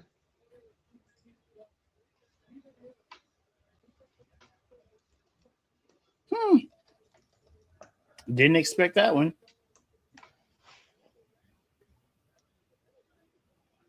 Here's the thing that's confusing for me is that, again, if you watch this tape from 2024, awesome. His tape from this year, him and Parker both regressed.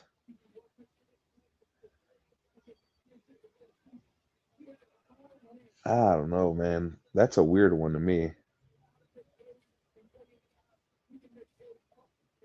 And personally, I'm not the biggest fan of, because I mean, he's probably, realistically, right, he's probably going to be playing more often than not the one technique for them because they're going to move.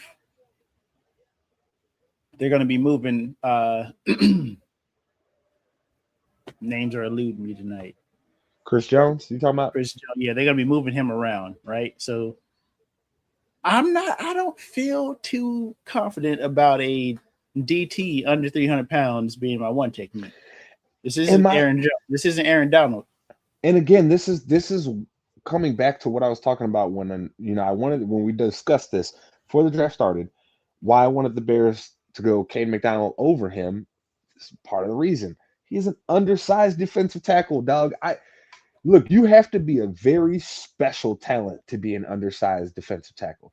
You got to have some real special skills, and nothing that Peter Woods did, Mace, screamed special. Yeah. Really good. Like good, don't get me wrong. But special, I just don't see it. I could be wrong, but I don't personally see it. And now we got the Jets moving back in. Do they go? I'm curious to why they move back in at this point. I mean, could they be going Denzel Boston here to finally have somebody to pair with Garrett Wilson? So then Garrett Wilson isn't just getting double teamed all game long and the whole secondary pushing him.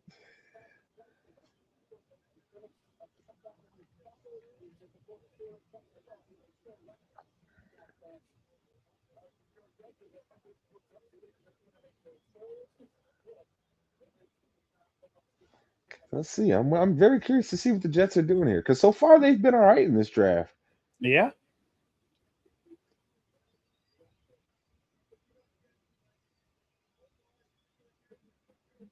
That pick makes sense too. Okay.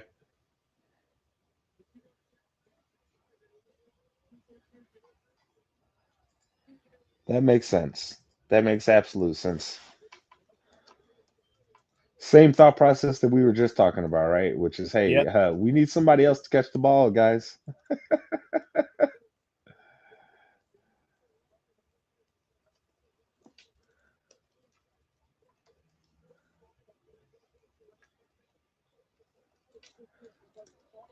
One thing I'll say about Omar Cooper Jr. is that guy has some pretty freaking sure hands. Because I mean, when you watch the tape of him, boy, there were some times where you could tell Fernando was like, if I just get it in the area with him, he got it. Mm-hmm.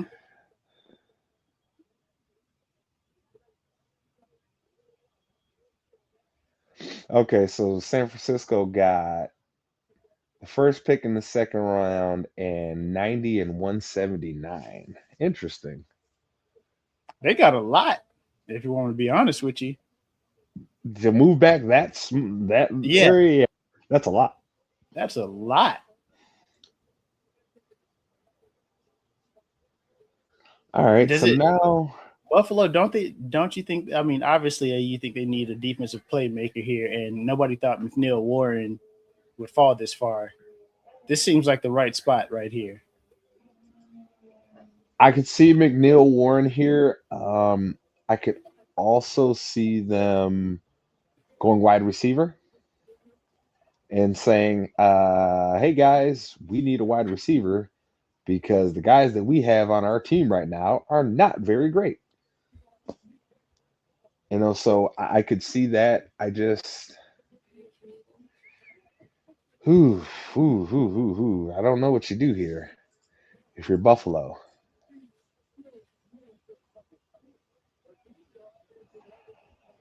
Because I'm looking at the board. I mean, do they go corner here, Mace? Because their corner room still isn't settled. Yeah, they could. I could see them doing that too.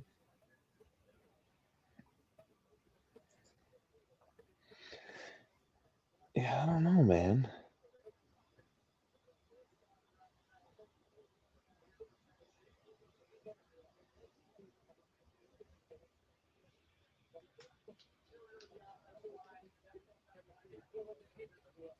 The Bills traded their pick to Tennessee. Did they? Oh, yep, there it is popping up. So I wonder, what did they get back?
I'm really curious here. I'm not sure what happens.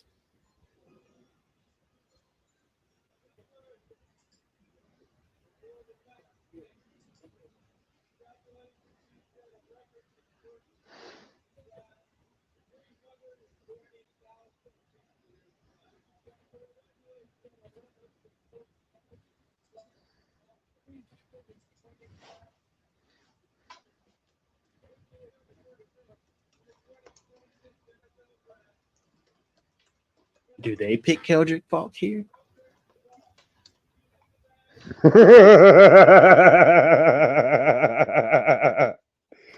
Why did you call it like that? Why did you call it, bro?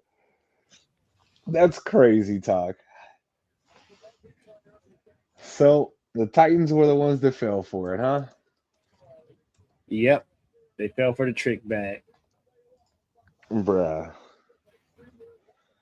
And again, please, people, don't think I'm like trying to hate on Keldrick Falk or anything like that. I think he can go on to be a solid 2-down player for you in the league, right? He could be probably that. But bruh, you are drafting this guy in the first round. You need him to be somebody that can develop into a 3-down guy.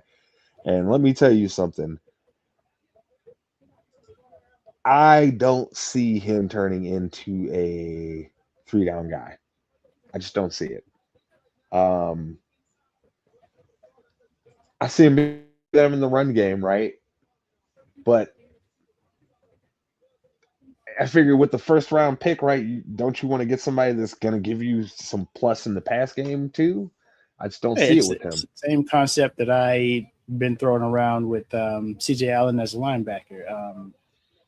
First round pick, you want a guy that you can get something out of all 3 downs.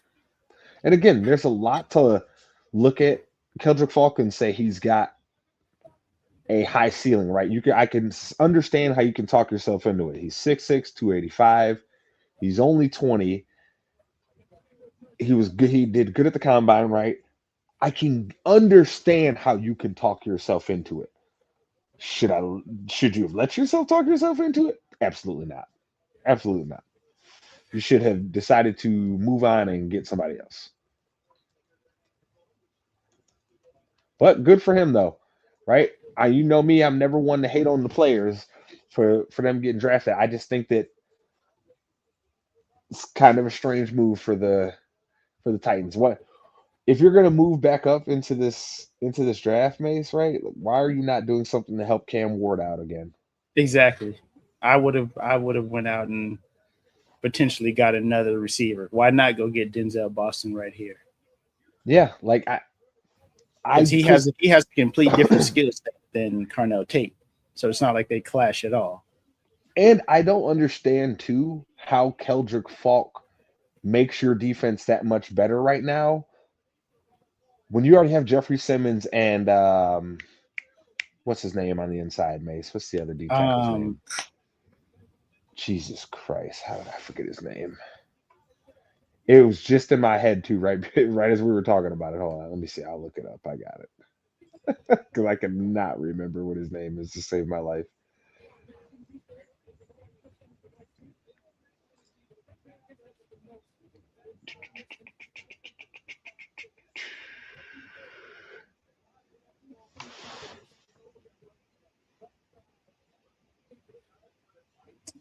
Seattle here. I don't know what they do. Did they go McNeil Warren? Because they need to replace another safety.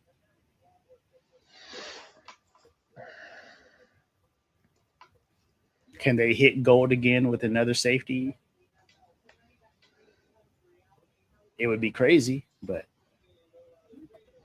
Oh, okay. All right. So they must be planning on putting him on. I didn't realize they had traded Tavondre Sweat to the Jets. oh yeah.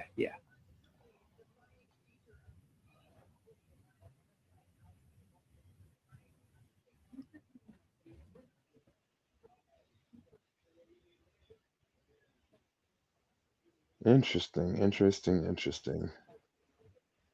Or is Seattle the team that saw Jermon McCoy run in a straight line and be like, "Yep, let's do it"?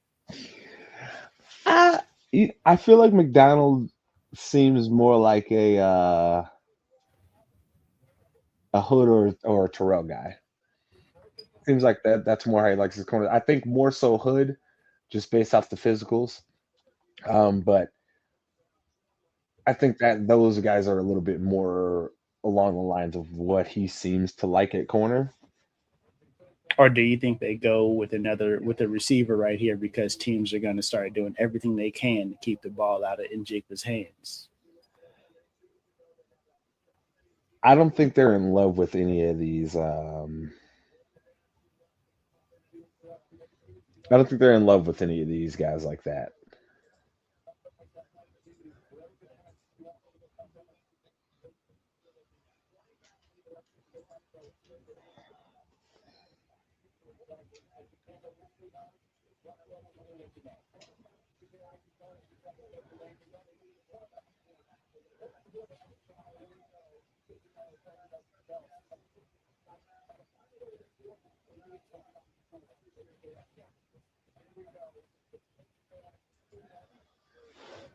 All right.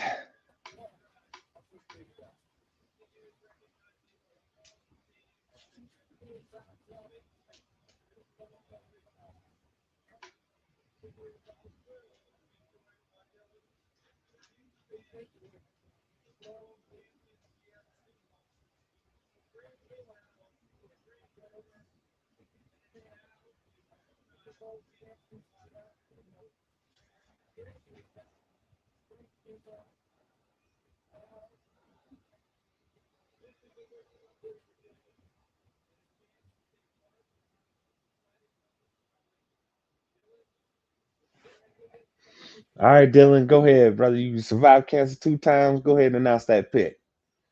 Your immune system is trash, Dylan. Somebody had to say it. I know people were thinking it.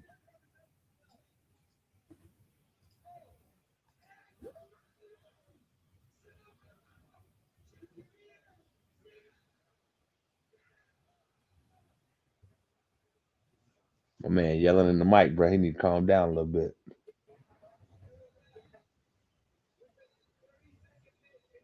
My boy hype.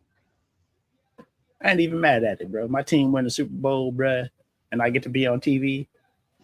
Wow. Okay. I'm gonna need Ryan Poles to move up early in the second round, Mace, because there are some guys there. Oh, I had a feeling that this would happen. wow. Because after Price, there is a Oh. clear fall off in running back talent. You fall off the cliff. I don't all the think we way. see another running back taken in this draft till end of the Fourth, fourth fifth round. Yeah. Yeah. Absolutely. Well, hell, Mace, that was a hell of a draft. So while we wrap this thing up here, while they are just going through showing these price highlights, gotta ask you, who's your big winner in night one? Big winner, bro. Gotta. Can I say the Cowboys, bro? Hey, if that's what you feel, brother. I mean, we got our guy, man.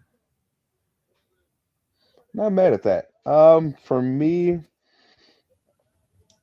God, I don't want to be this guy, but like I'm gonna have to go with probably the Cowboys here. They got the guy who, in my opinion, was the best overall player in this draft, and Caleb Downs, and they added in a young pass rusher that could potentially be really, really great. So I think they did a great job. Mace, tell the people where to find you. No, man. Twitter, funky_Steph09. Twitch, twitch.tv/swaggy mace. Hit your boy up. At J Spanderman everywhere is you'll either see my pretty face or the ITC logo. Make sure you like, subscribe us, rate us, review us. You only give us 4 stars instead of giving us 5 stars. I'm inclined to think that you are a hater. You don't want me to think that because I'm a really nice guy and I'll call you out when I see you. Other than that, this was a draft special of your favorite sports show. That is ITC Sportsball.